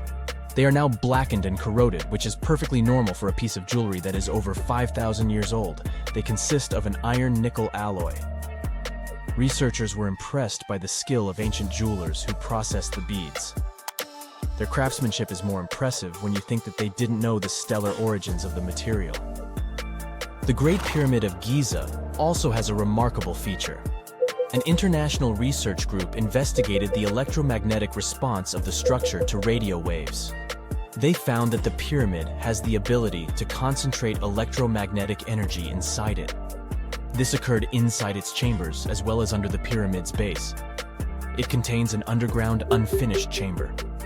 It seems that the electromagnetic response is connected with the properties of limestone, the Great Pyramid's main building material. The research results might have a practical application. The way solar cells and nanosensors function could be improved by this remarkable find. Everyone loves a good landmark. The Roman Colosseum, the ancient city of Machu Picchu, the Giza pyramids. But have you ever wondered how it once looked? Way back in the days when they were built? Or even in the time they were covered in ivy and forgotten by humanity? Buckle up, because we're heading on a time travel adventure to the world's greatest archaeological sites. Our voyage begins in South America, deep inside the Peruvian mountains. Behold, the city of Machu Picchu. Machu Picchu is a monument to the ingenuity and power of the Inca civilization. During its prime, the Inca civilization stretched 2,500 miles along South America's coastline from modern-day Ecuador all the way down to Chile. And Machu Picchu was located at the heart and center of it. The historic site was constructed at around 7,000 feet above sea level, more or less around 1450 BCE. The gated city consisted of around 150 buildings made of stone. The Incas managed to build temples, houses, and even a complex aqueduct system to irrigate the entire town. And yes, they did all that without the help of wheels or any instrument made of iron. The housing model is somewhat similar to stone houses we see nowadays, with the difference that the Incas didn't use any cement to stick together the blocks of stone. Yet, they fit seamlessly on top of each other. Not only that, the Incas must have developed a rudimentary yet effective anti-earthquake technology, since in the event of a quake, the rocks would shake without falling out of place. If Machu Picchu had been built today, it would have cost over $70 million to finish the entire thing. The purpose of the site is still a mystery to many historians. Theories suggest that it could have been built as a ceremonial site, a safety base for the Inca people, or even a retreat for royalty. What we know for a fact is that in the 16th century, 100 years after Machu Picchu was built, its population abandoned it, with tree roots taking over the majority of the site and keeping it hidden from humankind for over 4 centuries. It wasn't until the 20th century that the world was reintroduced to Machu Picchu when a Peruvian farmer led Yale University professor Hiram Bingham III to visit the site. Since then, Bingham and many other explorers dedicated their lives and research to studying the archaeological wonder of Machu Picchu. Now, for the next stop on our time-traveling vehicle, the city of Pompeii in Italy. Pompeii has crowded our collective imagination for many years. The eruption of the Mount Vesuvius volcano in 79 AD and the destruction of an entire city is hopefully not something that will happen again. But I bet you're wondering, what did Pompeii look like on its last day? It took 18 hours for Pompeii's streets, markets, houses, and forums to be buried under millions of tons of volcanic ash. Thanks to some clever scientists, we discovered that the lava and ashes that covered Pompeii on its very last day actually helped to freeze the city in time. Different from ice, the cloud of ashes did not preserve the city intact, but as the items disintegrated over 2,000 years, they left voids under the earth. Archaeologists found that if they filled these voids with plaster, the shape of the buried city would soon reveal itself. And that's exactly what happened. Of course, it was nothing like the bustling city of 12,000 people that had existed for many years before the fateful eruption. Pompeii was a vibrant and rich municipality. The site's ruins revealed that many areas of Pompeii boasted impressive houses, some with balconies, which was a sign of great wealth at the time. And, believe it or not, even some artwork survived the eruption. Archaeologists found well-preserved frescoes and murals of mythological creatures, all indicating that members of the high society lived there. Ruins show the city even had thermal baths and showers made with luxurious materials. Oh, and apparently, the people of Pompeii had amazing teeth. Yes, archaeologists could see even that tiny level of detail from the plaster molds they recovered from underground. Still in the Italian territory, we find one of the world's biggest tourist attractions, the Roman Colosseum.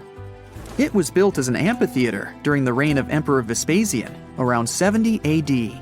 It wasn't until 80 AD that Vespasian's son, Emperor Titus, inaugurated the Colosseum. The monument was something to behold, with 157-foot-tall walls, over 80 entrances, and the capacity to host 87,000 people. All social classes and groups were welcome at the Colosseum, and this partly explains why it flourished for so many centuries.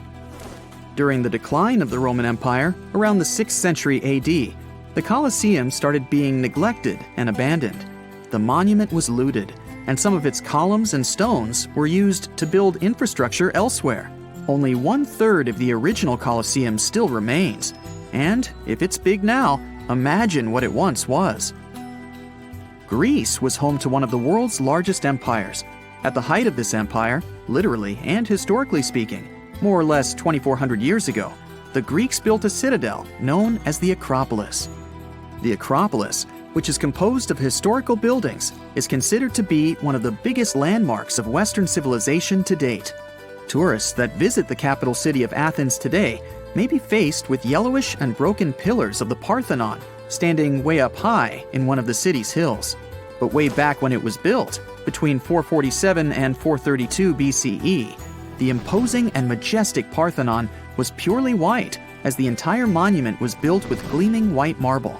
The statues inside were made of gold. The Parthenon is a 23,000 square foot temple held up by 69 marble columns. The largest blocks of marble are massive, weighing around 10 tons each.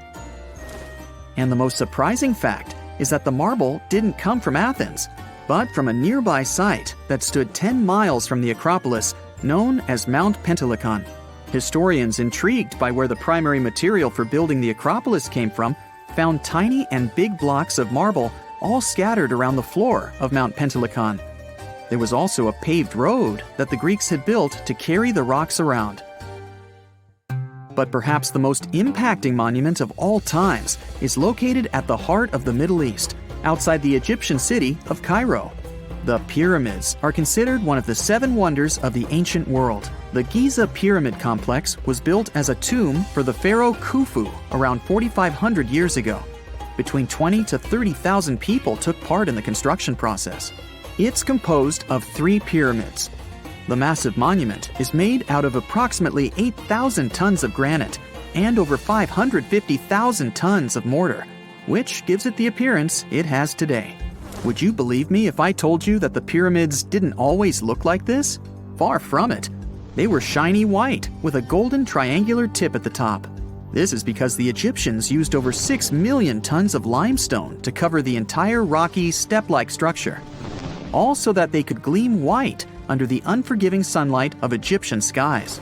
The Pyramid of Khufu remained the tallest structure on Earth made by humans for over 3,800 years. It was the only 8-sided pyramid in Egypt and was believed to align with Orion's belt. It's considered to be the most aligned construction facing north. In 1979, it was inscribed on the UNESCO World Heritage List. Let's head on down to the Indian city of Agra to quickly visit the Taj Mahal. You may know it as the Taj, but it can also be called by its more endearing name, a teardrop in the cheek of time. The Taj took over 22 years to build and was commissioned in 1632 by Mughal Emperor Shah Jahan as a declaration of love for his third and favorite wife, Mumtaz Mahal. It was made with ivory white marble, and amazingly, due to tight conservation, it still remains very similar to what it was when it was built. I think all this talk of landmarks got me thirsty for some traveling. What about you? Tell us in the comments below if you've ever visited some of these sites, or which interesting landmarks you'd add to this video. If you come across a well in Portugal, resist the temptation to gaze into its depths. The inverted tower in the enigmatic city of Sintra sends chills through those who encounter it as it spirals down a daunting 88 feet into the underground. It certainly wasn't designed to collect water. yet its true purpose remains a closely guarded secret. Dating back to around 1904, this well could have been involved in a mysterious initiation tradition from the Knights Templar. The Templars had faded into history almost 6 centuries before the construction of this pit, but their enigmatic traditions were revived by later generations. So one theory says that candidates seeking to join the group back then had to confront their deepest fears by facing this well, descending its spiral staircase blindfolded. When they reached the bottom of the inverted tower, they removed their blindfolds and were faced with this frightening sight. The only way out of this dark labyrinth was to keep looking up and following the light. Now imagine yourself browsing the shelves of a used bookstore until you find a book with an alphabet you've never seen before. You decide to use an image translation app but find no matches. Intrigued, you buy the book. Then you show it to your friends and family, but nobody recognizes that alphabet. Rare book dealer Winfried Vonnig probably experienced the same frustration back in 1912 when he acquired what would later become the most enigmatic book in the world. The work is known today as the Voynich manuscript, and it's written entirely in an unknown language that no one has deciphered yet. The pages of this 15th century codex are filled with botanical drawings, but these aren't typical daisies or roses. In fact, they don't resemble any plant species that we know of. What makes things even stranger is the illustrations of unfamiliar constellations and women swimming in green baths. Delving deeper into the realm of mysterious texts, we set off on a journey to the Qumran Caves near the Salt Sea in the Middle East. In 1952, a team of archaeologists stumbled upon 2 scrolls made of highly oxidized copper at the site. Unrolling them was a major challenge, so they decided to cut the scrolls into 23 parts to investigate them. Imagine their surprise to see Hebrew words like gold and silver popping up. But no, it wasn't an ancient invoice.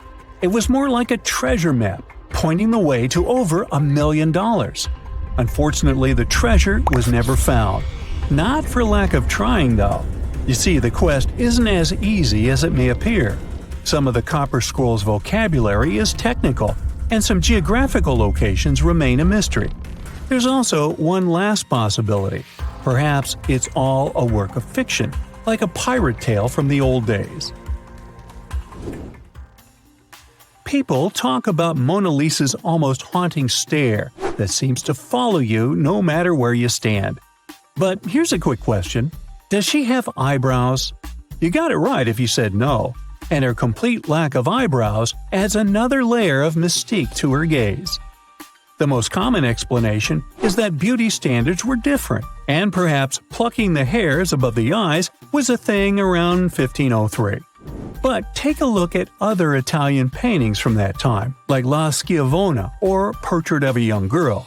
Yep, eyebrows. So, not everyone was entirely pleased with this theory, like French inventor Pascal Cotte. He spent 3,000 hours analyzing scans of the painting to dig through all the layers of Leonardo da Vinci's masterpiece. Now he claims that the Mona Lisa once had eyebrows, but they disappeared over time due to cleanings and restorations. Some historians, however, still question his findings, which means that Mona Lisa's style, or lack of it, remains an unsolved mystery. So, you decide to travel to Rio de Janeiro, and everyone tells you that Sugarloaf Mountain is a must-see. When you spot the mountain from a distance, you realize that the stone has a cavity. But around noon, the whole view changes. The shadow in that cavity takes the shape of a bird, an ibis to be precise. A local legend links this bird shape to the ancient Egyptian deity Thoth, as if the ancient Egyptians once visited Rio de Janeiro and were somehow inspired by the natural phenomenon. But it's probably just a big coincidence. I mean, literally. The real mystery, however, lies in the waters around Sugarloaf Mountain. In the 80s, archaeologist Robert Marks got a tip from locals about a treasure hidden beneath Guanabara Bay. He dove in and found quite a few Roman amphorae. You know, those ancient vases with 2 handles? His discovery could potentially provide evidence of a Roman shipwreck that might have reached Brazil 17 centuries before the Portuguese even set foot there. However, he couldn't proceed with his research, and to this day, the idea of the Roman presence on Brazil's coast remains uncertain. The true location of Cleopatra's tomb isn't the only ancient Egyptian mystery. Many secrets are carved into the walls of ancient structures, like in the Temple of Seti I. Take a close look at this hieroglyph, and you'll notice that it resembles a modern-day helicopter. Look to the right, and you'll see an engraving that looks like a submarine. Odd, right? The most reasonable explanation for this has to do with the legacies of different rulers. When a new pharaoh came to power, they had their own hieroglyphs added over the original ones. But this is still a topic of debate, as some Egyptologists believe that these mysterious hieroglyphs may represent some kind of ancient technology. The same applies to the Dendera light. The image found in the underground passageway of the Hathor Temple is a subject of significant controversy in Egyptian history. Some researchers suggest that the inscription simply represents a rising sun, while others interpret it as evidence of some kind of modern lighting system. And it does indeed resemble Crookes' tube, one of the early experiments with electrical discharges. Although there's no concrete evidence of ancient Egyptians having modern electricity, some historians believe that this theory could help explain why many discovered tombs don't have any residues left behind from the use of oil lamps or candles. A lot has been said about the mysterious pyramids of Egypt, but many people tend to forget that other inexplicable structures had already existed even before them. Our next stop takes us to Turkey. The top of a hill known as Göbekli Tepe, near the city of Urfa, holds an ancient secret. It features more than 20 circular stone enclosures dated back over 11,000 years. Many of these have heavily carved stone T-shaped pillars adorned with eerie human figures with folded hands. The most accepted theory is that it's the world's first temple, likely used for rituals or social events. But the greatest mystery lies in how it was built, as this site existed before the domestication of animals or the use of metal tools. So the construction must have been very difficult, challenging our understanding of the historical timeline. Now, I hope you're not afraid of heights, because we're about to take a flight over the Nazca Lines. You've probably already heard about these massive, mysterious drawings etched into an arid region of Peru. They come in many different shapes, like a spider, a monkey, and even a Google-eyed ET that is probably just a fissure. Anyway, this story got some fresh chapters in 2022 when an additional 168 new drawings were discovered. The original ones could only be seen from the air, but these new ones are much smaller and can be observed from the ground. However, one thing they have in common is that their purpose remains totally unclear. Some might call them the largest-scale calendar in the world. Others suggest that they served as a tool for agricultural purposes. Of course, many theories have emerged in an attempt to give the Nazca Lines a meaning, but the truth is that they remain some of the most important unsolved mysteries in history. This hidden village is called Aogashima. It's located right in the middle of a volcanic crater. You can find it to the south of Japan, in northernmost Micronesia. The story goes that a volcano erupted in the Philippine Sea in the 1780s, causing a lot of harm to a nearby community. Half of the population managed to escape the massive eruption and came back years later to rebuild their village. At the moment, about 160 people are living there peacefully, even though the volcano is still considered to be active. Huacachina in Peru lies in one of the driest climates in the world, and still, it's a beautiful town, surrounded by lush palm trees. It also has a lagoon, which is said to have special healing properties. The settlement has a little over 90 residents that manage small businesses. Most of them use sand as their primary resource. Some offer sandboarding services or even provide luxury dinners in the desert. For over 500 years, a small group of people has been living on a cliffside of a peak called the Green Mountain. It's one of the most remote places in Oman and in the whole world. The only way to reach the settlement is on foot, by mule, or by all-terrain vehicle. It's called Al-Sogara, and you need to hike around 20 minutes up a steep stone staircase to get there. The village appeared back when the locals chiseled their houses into the mountain stone to protect themselves from storms and the cold. 5 families of the Al-Sharaki tribe still call this place home, about 25 people in total. A lot of other villages like this one can be found in the region, but Al-Sogara is special because it's the only one that is still inhabited. Up until 14 years ago, there wasn't even electricity or telephone lines here. The nearest road you could drive on was 9 miles away. Since there were no schools, people had to learn how to read and write at home from their elders. To this day, the villagers continue their traditional practice of building their homes by carving them directly into the mountain rock. One of the most beautiful Greek gems is Monemvasia, a castle town located in southeastern Peloponnese. It was designed to be invisible from the mainland for added protection.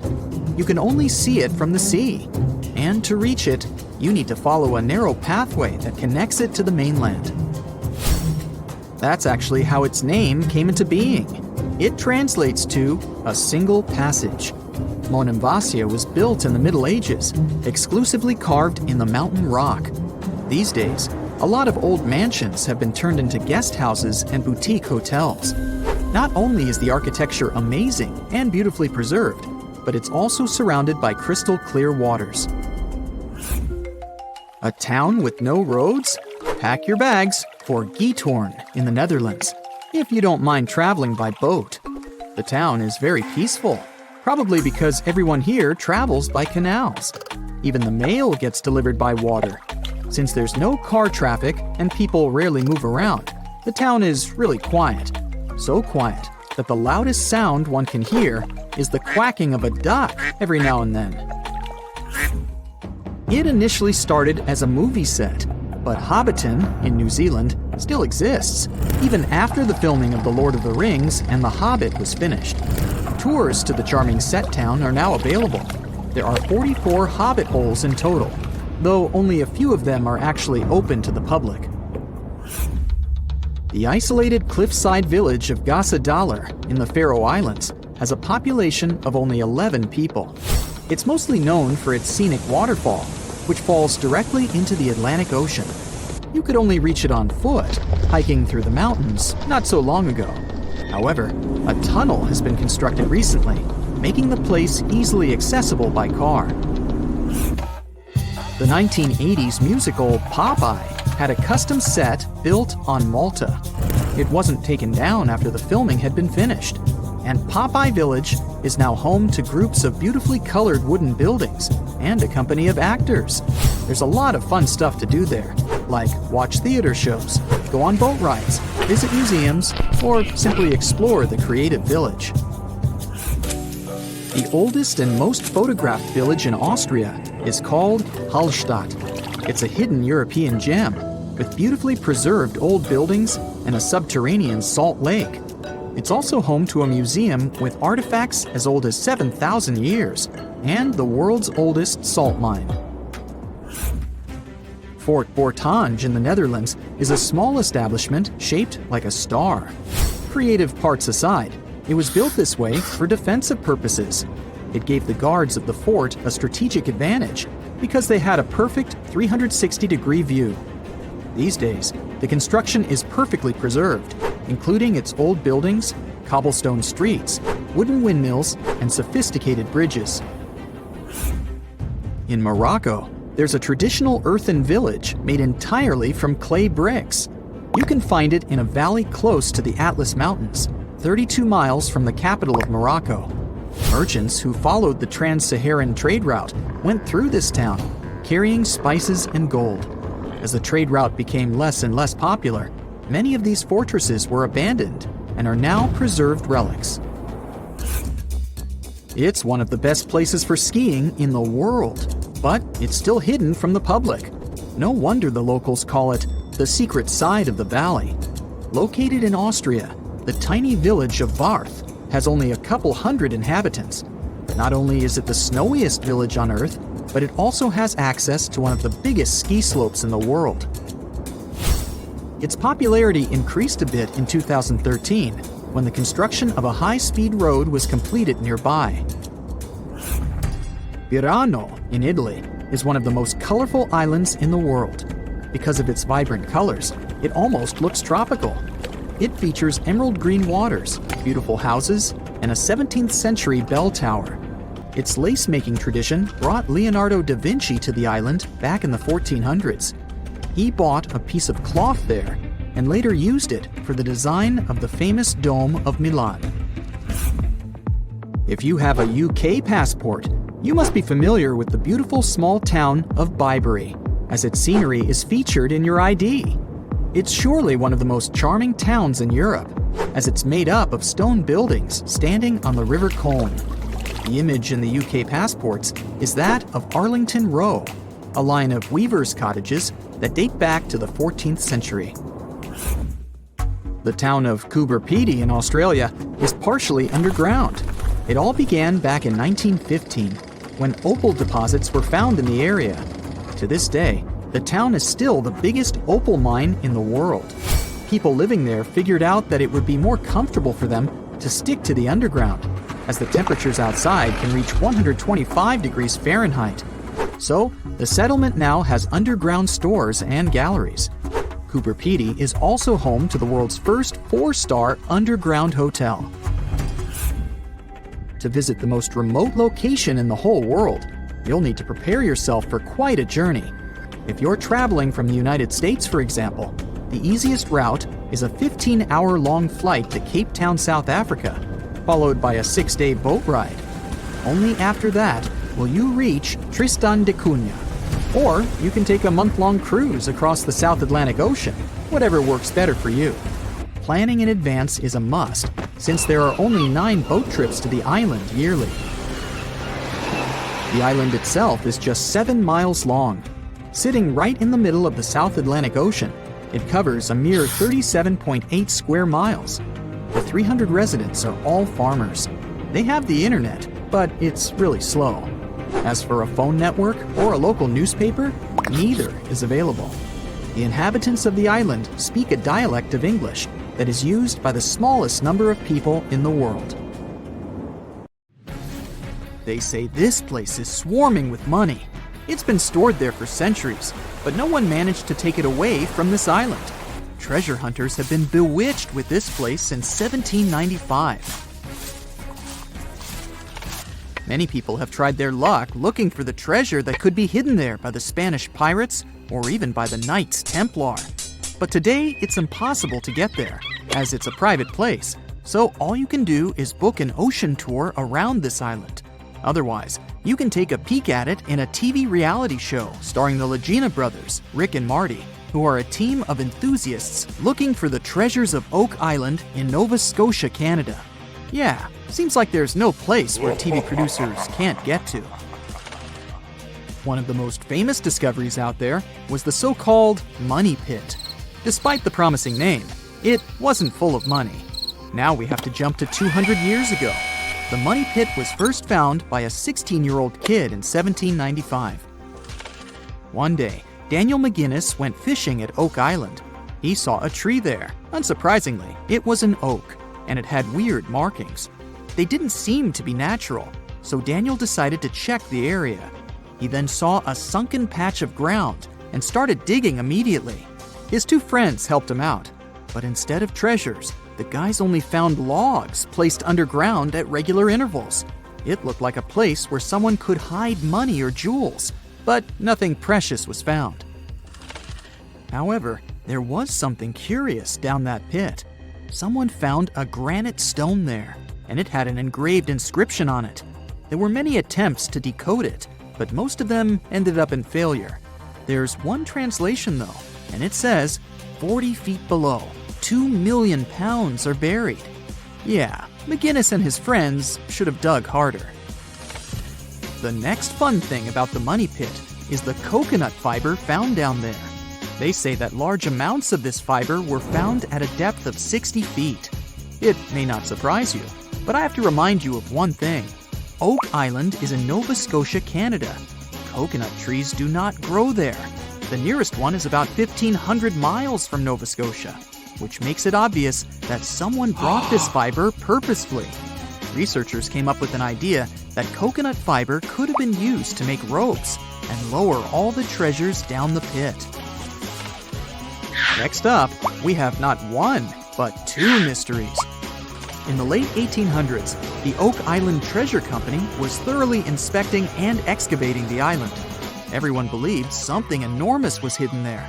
These guys managed to drill 153 feet underground. That's like 15 stop signs stacked one on top of the other. You might have guessed that they didn't find pounds of gold and diamonds, but they found a manuscript. There's a theory claiming that it's one of Shakespeare's lost manuscripts. Some scientists believe that it was hidden there by the writer and scientist Francis Bacon, the true author of Shakespeare's works. Yeah, rumor has it was Francis and not William who wrote all the plays and sonnets. But there's no proof it was really so. The Money Pit may be the most popular shaft on Oak Island, but it's not the only one, and it's not the first. Before the Money Pit discovery, treasure hunters were drilling at Smith's Cove. While damming there, they found a wooden piece. It was a U-shaped formation that had Roman numerals. After a more thorough inspection, the specialists realized it was supposedly dated to 1769. The Money Pit was discovered 26 years later. This fact created many speculations that this structure might have been part of the real shaft with treasures everyone was looking for. Now, look at this Templar coin.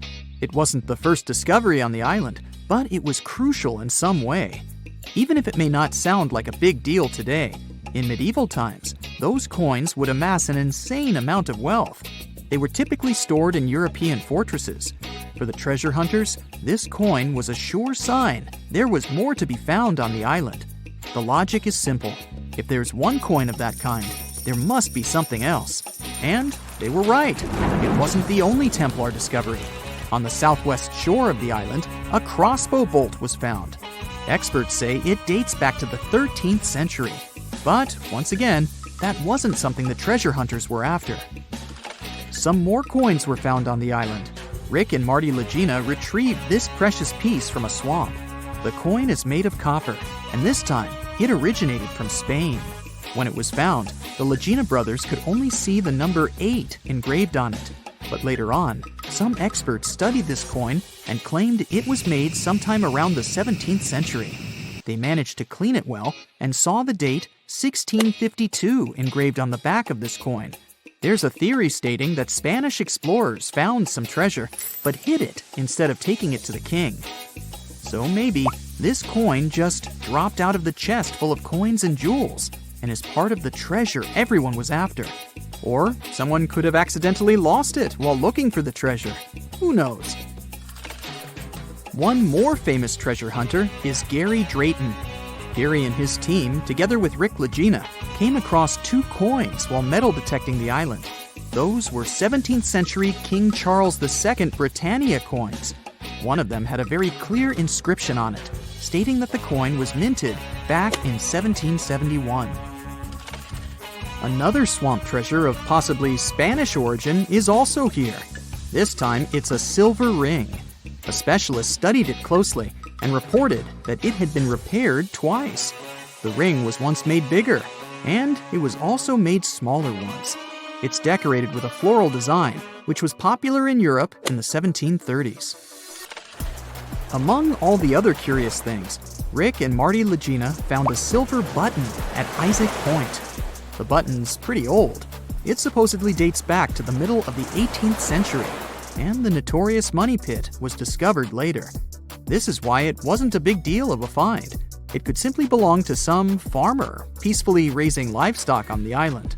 There's no official record of any chest full of gems and coins found on Oak Island, but enthusiasts did find some jewels there. First off, the team found a brooch with a magnificent red gem. They mistakenly thought it was a ruby, but a professional gemologist stated it was a garnet. the piece was made of silver, and it's pretty old. Experts believe it was made around the 15 or 1600s. Another brooch they found didn't have any gems on it, but it had an intricate design. It's a brooch with a leaf design and an ornate rope. There are 13 branches of the leaf, which instantly created more mystery to the whole treasure hunting. First off, there's a carving with a 13-branched tree on a rock on the north shore of this island. What's more, many people believe that the number 13 is important to the Knights Templar. The enthusiasts also found a brooch not far away from the place where Daniel McGinnis, the guy who found the money pit, lived. The brooch was shown to a professional gemologist, Charles Luton Brain. He had to break it to the team that there were no gems adorning this piece of jewelry. In fact, the stone that seemed to be a gem was just a piece of glass. It was processed using a special technique though, so it was leaded glass. The enthusiasts decided to study the brooch even more and found out that part of the brooch was made of gold. The specialists claim that the brooch dates back to the 14th century. Was it the treasure everyone was looking for? Let's dive into the fascinating world of Tamil, a language that's truly one of a kind. From its vibrant history to its user-friendly nature and its wide coverage, Tamil is a linguistic gem that'll leave you in awe. For starters, Tamil holds the title of being the oldest living language on the planet. I mean, it's been around for more than 5,000 years. It's hard to know if it's truly the oldest language ever, but it sure takes the cake for being the oldest living language still in use today. The word Tamil itself isn't just a one-trick pony. It has multiple meanings up its sleeve. Of course, it refers to the language itself, but it also signifies beauty, sweetness, and even the concept of being natural. Talk about a versatile word. How many people still speak this language today, you might wonder?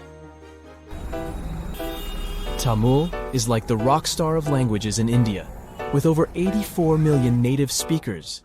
Globally, almost 90 million people proudly call Tamil their mother tongue. Hold on to your hats, because things are about to get divine. In India, you'll find a temple dedicated to none other than Tamul Tai. Now, Tai means mother, and this deity is considered the personification of the Tamil language as a loving and nurturing parent. This language is also not just limited to its homeland. It's a language that has spread its wings across its neighboring areas. For instance, it's also an official language in Singapore and Sri Lanka. Not to mention, it's also recognized as a minority language in South Africa, Malaysia, and Mauritius. Have you ever wondered how it all started? You know, the whole spoken word shenanigan? And where? It's not like words magically popped out of thin air, right? It must have taken quite some time to develop. Linguists don't have an exact date or any clue about what those ancient languages sounded like, but they believe the first spoken language sprouted up around 100,000 years ago. Unfortunately, since a written language only came about 5,000 years ago, we don't have much info on what those early languages sounded like. All we know is that they're somehow related to the languages we speak today. Earth is one massive place.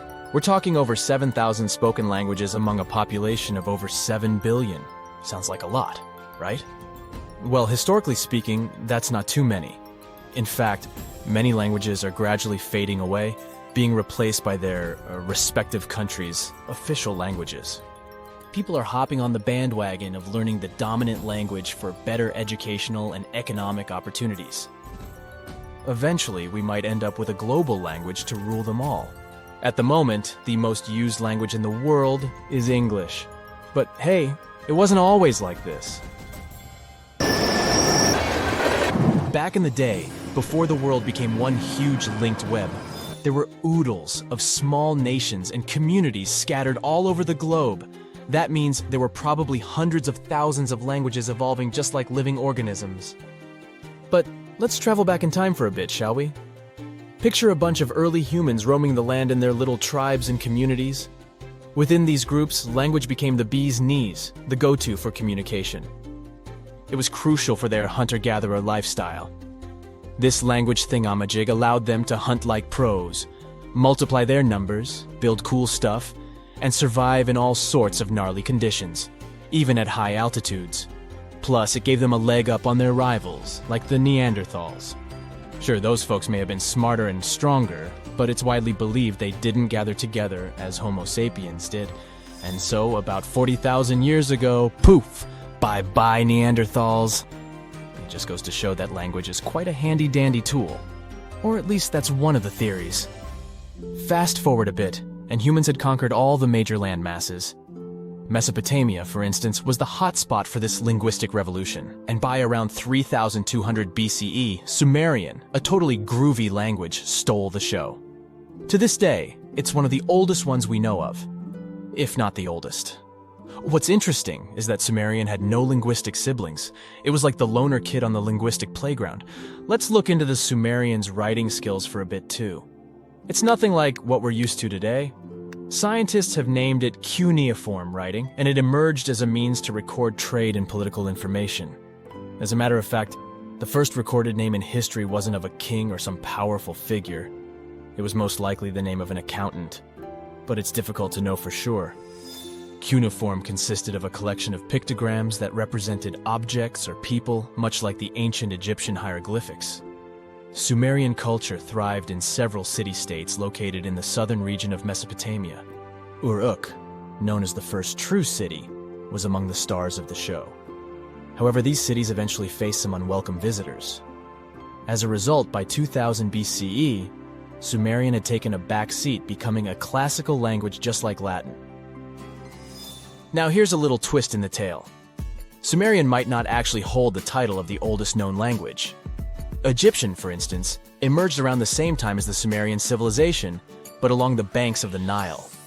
This ancient language also made use of pictograms in its writing system, but it did undergo some serious transformations due to its interactions with neighboring languages like ancient Greek, Persian, and Latin.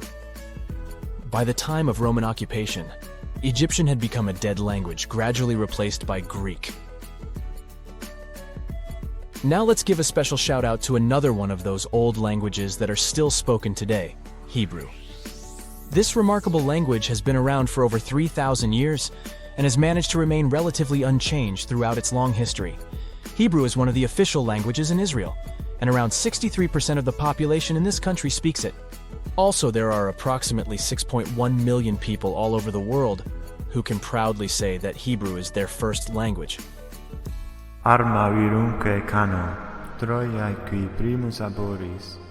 can't finish up this list without mentioning the amazing Latin language. It all started in this place called Latium in the old Roman Empire, and that's how it got its name. Back in the day, Latin was the fancy language for all well-educated folks. But here's a fun twist. The Latin of yesteryear was a bit different from what we can check out in ancient books today. The alphabet they used was a total rebel, and they even wrote from right to left. Talk about turning the writing world upside down. But over time they realized it was more fun to go from left to right. Latin literature? Oh boy, it's considered the creme de la creme of ancient writing. You know, the kind that scholars and bookworms go crazy for. If there were an Oscar for ancient literature, Latin would be cleaning up all the awards. Latin was also like this ancient influencer. It's been around for so long that it has influenced a bunch of modern languages. Many English words are either straight up taken from Latin or have been heavily influenced by it. More so, Latin has even spawned a family of languages called Romance languages. No, not about love stories, chocolates, and flowers. Romance languages are the offspring of Latin, thanks to the not-so-gentle nudge of the Roman Empire. We're talking about languages like French, Spanish, Romanian, Portuguese, and Italian. But here's a bummer. Latin is considered a long-gone language. It's frozen in time, like a linguistic time capsule. While living languages like English keep changing and growing, Latin is stuck in the past. It had its transformation and alteration phase when it was still spoken, but now it's just enjoying retirement in the linguistic retirement home. Regardless, Latin still sneaks into our daily lives without us even realizing it. You know when someone asks you the time and you say it's 4 p.m., well, guess what? You're speaking Latin. PM stands for post-meridiem, which basically means after midday. And AM? That's ante-meridiem, meaning before midday. In November 1922, a boy walked through the desert mountains of Egypt and discovered some ancient steps carved into the rock. Subsequently, this find became one of the world's largest and most significant archaeological discoveries. This step was part of Tutankhamun's untouched tomb. Archaeologists found about 5,000 ancient objects, including jewelry, fabrics, painted vases, and funeral masks. You've probably seen one of them. It has become one of the most recognizable attributes of ancient Egypt. More than 100 years have passed since then, and now humanity has finally become close to another large-scale discovery, the tomb of Cleopatra. This queen was the last active ruler of the Ptolemaic Kingdom of Egypt, who sat on the throne from 51 to 30 BCE. There are many ancient records about Cleopatra, her reign, and her unusual personality, but until now, no one has discovered the secrets about her passing away in the burial place. So, one archaeologist, Dr. Kathleen Martinez, has been studying ancient records and temples around Alexandria for decades, and concluded that the tomb of the queen should be located under the ancient city of Taposiris Magna, founded in 280 BCE. It was a big city on the northern coast of Egypt, where tens of thousands of people were engaged in trade and industry, and it seems that Dr. Martinez's guesses turned out to be correct. She and a group of archaeologists have discovered a secret underground tunnel near Alexandria, with a length of about 0.8 miles. It was cut into the rock under Taposiris Magna's temple. During further excavations, they found many things that indicate Cleopatra's tomb lies in the tunnel's depths. It's also possible that she is buried there together with the Roman commander, Mark Antony. According to ancient records, Cleopatra and Mark Antony loved each other and together opposed the Roman Senate, which declared Antony a traitor. The fact that natural disasters have occurred on the territory of Taposiris Magna for thousands of years can complicate the excavations. Earthquakes and floods destroyed the city and possibly flooded its underground tunnels. But archaeologists hope the ancient tomb remains untouched, and that it hides many treasures and records about the royal life of ancient Egypt during the reign of the last dynasty. There's a chance that excavations will go underwater and in the mud. This will require much time and funding, but archaeologists are sure it's worth it. Anyway, it's too early to say that Cleopatra is really buried there, but scientists have found many things in the tunnel that confirm this, including clay pots, dozens of coins with the image of Cleopatra and Alexander the Great, as well as a bust with the image of the Egyptian queen. Cleopatra is still one of the most popular personalities in Egypt, on an equal footing with Ramesses III and Tutankhamun. She inspired many films, paintings, and books, but what made her so popular? She became famous for her inconsistency. She was a beautiful, intelligent ruler who pulled Egypt out of the crisis and made it a prosperous power. Medieval Arabic texts say she knew chemistry, mathematics, and philosophy, and may have written several scientific books. She knew several languages and had excellent diplomatic skills. At the same time, there are many legends that she was a femme fatale who drove many men crazy. However, there's no evidence that her beauty was incomparable. The image of a stunning model was created by Hollywood when it made several films where famous actresses performed the role of Cleopatra. And the Roman Emperor Octavian, the adopted son of Julius Caesar, specially created the image of Cleopatra as an insidious seductress because he was her enemy. Even though she was born in Egypt, Cleopatra wasn't an Egyptian. Her ancestors were Greeks, among whom was one of the generals of Alexander the Great. However, the people of Egypt loved her. She learned the language and was very sensitive to the traditions of this country. She knew the history, mentality, and customs of ancient Egypt well. She raised the level of its economy and strengthened its status as a world power. Much of this was made possible thanks to her cunning and impressiveness. She loved theatrical performances and lavish celebrations. She knew how to surprise people and put on a show. But behind the exterior image of a luxury lover was an intelligent and calculating ruler. Ancient Egypt was a rich, luxurious country, and Cleopatra did everything to increase its wealth and strengthen its position in the international arena. For example, she was once in conflict with her brother Ptolemy XIII Odd. The queen knew that she wouldn't be able to resist him, so she decided to attract Julius Caesar to their side. The Roman emperor arrived in Alexandria, where Cleopatra wanted to meet him. But Ptolemy knew about her plans and was about to prevent her from coming to Caesar. Then, instead of a rich and noisy arrival, Cleopatra decided to make her visit inconspicuous. She wrapped herself in a carpet or linen bag the emperor's servants carried into Caesar's private chambers. Cleopatra emerged from the carpet and impressed the Roman emperor with her beauty and determination. As a result, they fell in love with each other and became close allies. After some time, she impressed another influential Roman for diplomatic purposes. She arrived to meet Mark Antony on a golden barge with purple sails and silver oars. Cleopatra was dressed in the image of Aphrodite and sat under a magnificent canopy. Her servants dressed like cupids and were blowing her fan and burning incense. But Cleopatra created such a show for a reason. She knew that Antony revered Greek mythology and considered himself the embodiment of Dionysus. As a result, he was so impressed with this woman that he ended up marrying her. Cleopatra defended her crown, strengthened her alliance with Rome, and bore Antony 3 children. In Egypt, they threw big parties and enjoyed wealth with power. However, the relationship of a high-ranking official with the Egyptian queen caused a scandal in Rome. Octavian was Antony's primary opponent in the struggle for power, so he exploited the situation to darken the competitor's reputation. He used propaganda to make Cleopatra an insidious seductress in the eyes of Roman citizens. He accused Antony of succumbing to her charms. The Roman Senate supported Octavian and declared Cleopatra an enemy. In 33 BCE, this conflict reached a high point when Antony's navy clashed with Octavian's fleet. The latter won and forced his enemy to flee to Egypt with Cleopatra. According to some records, they took refuge near Alexandria. Pursued by the Romans, they hid in one of Cleopatra's palaces and met their end. Some legends say that Cleopatra was an expert in poisons. She provoked a venomous snake, a viper or an Egyptian cobra, to bite her.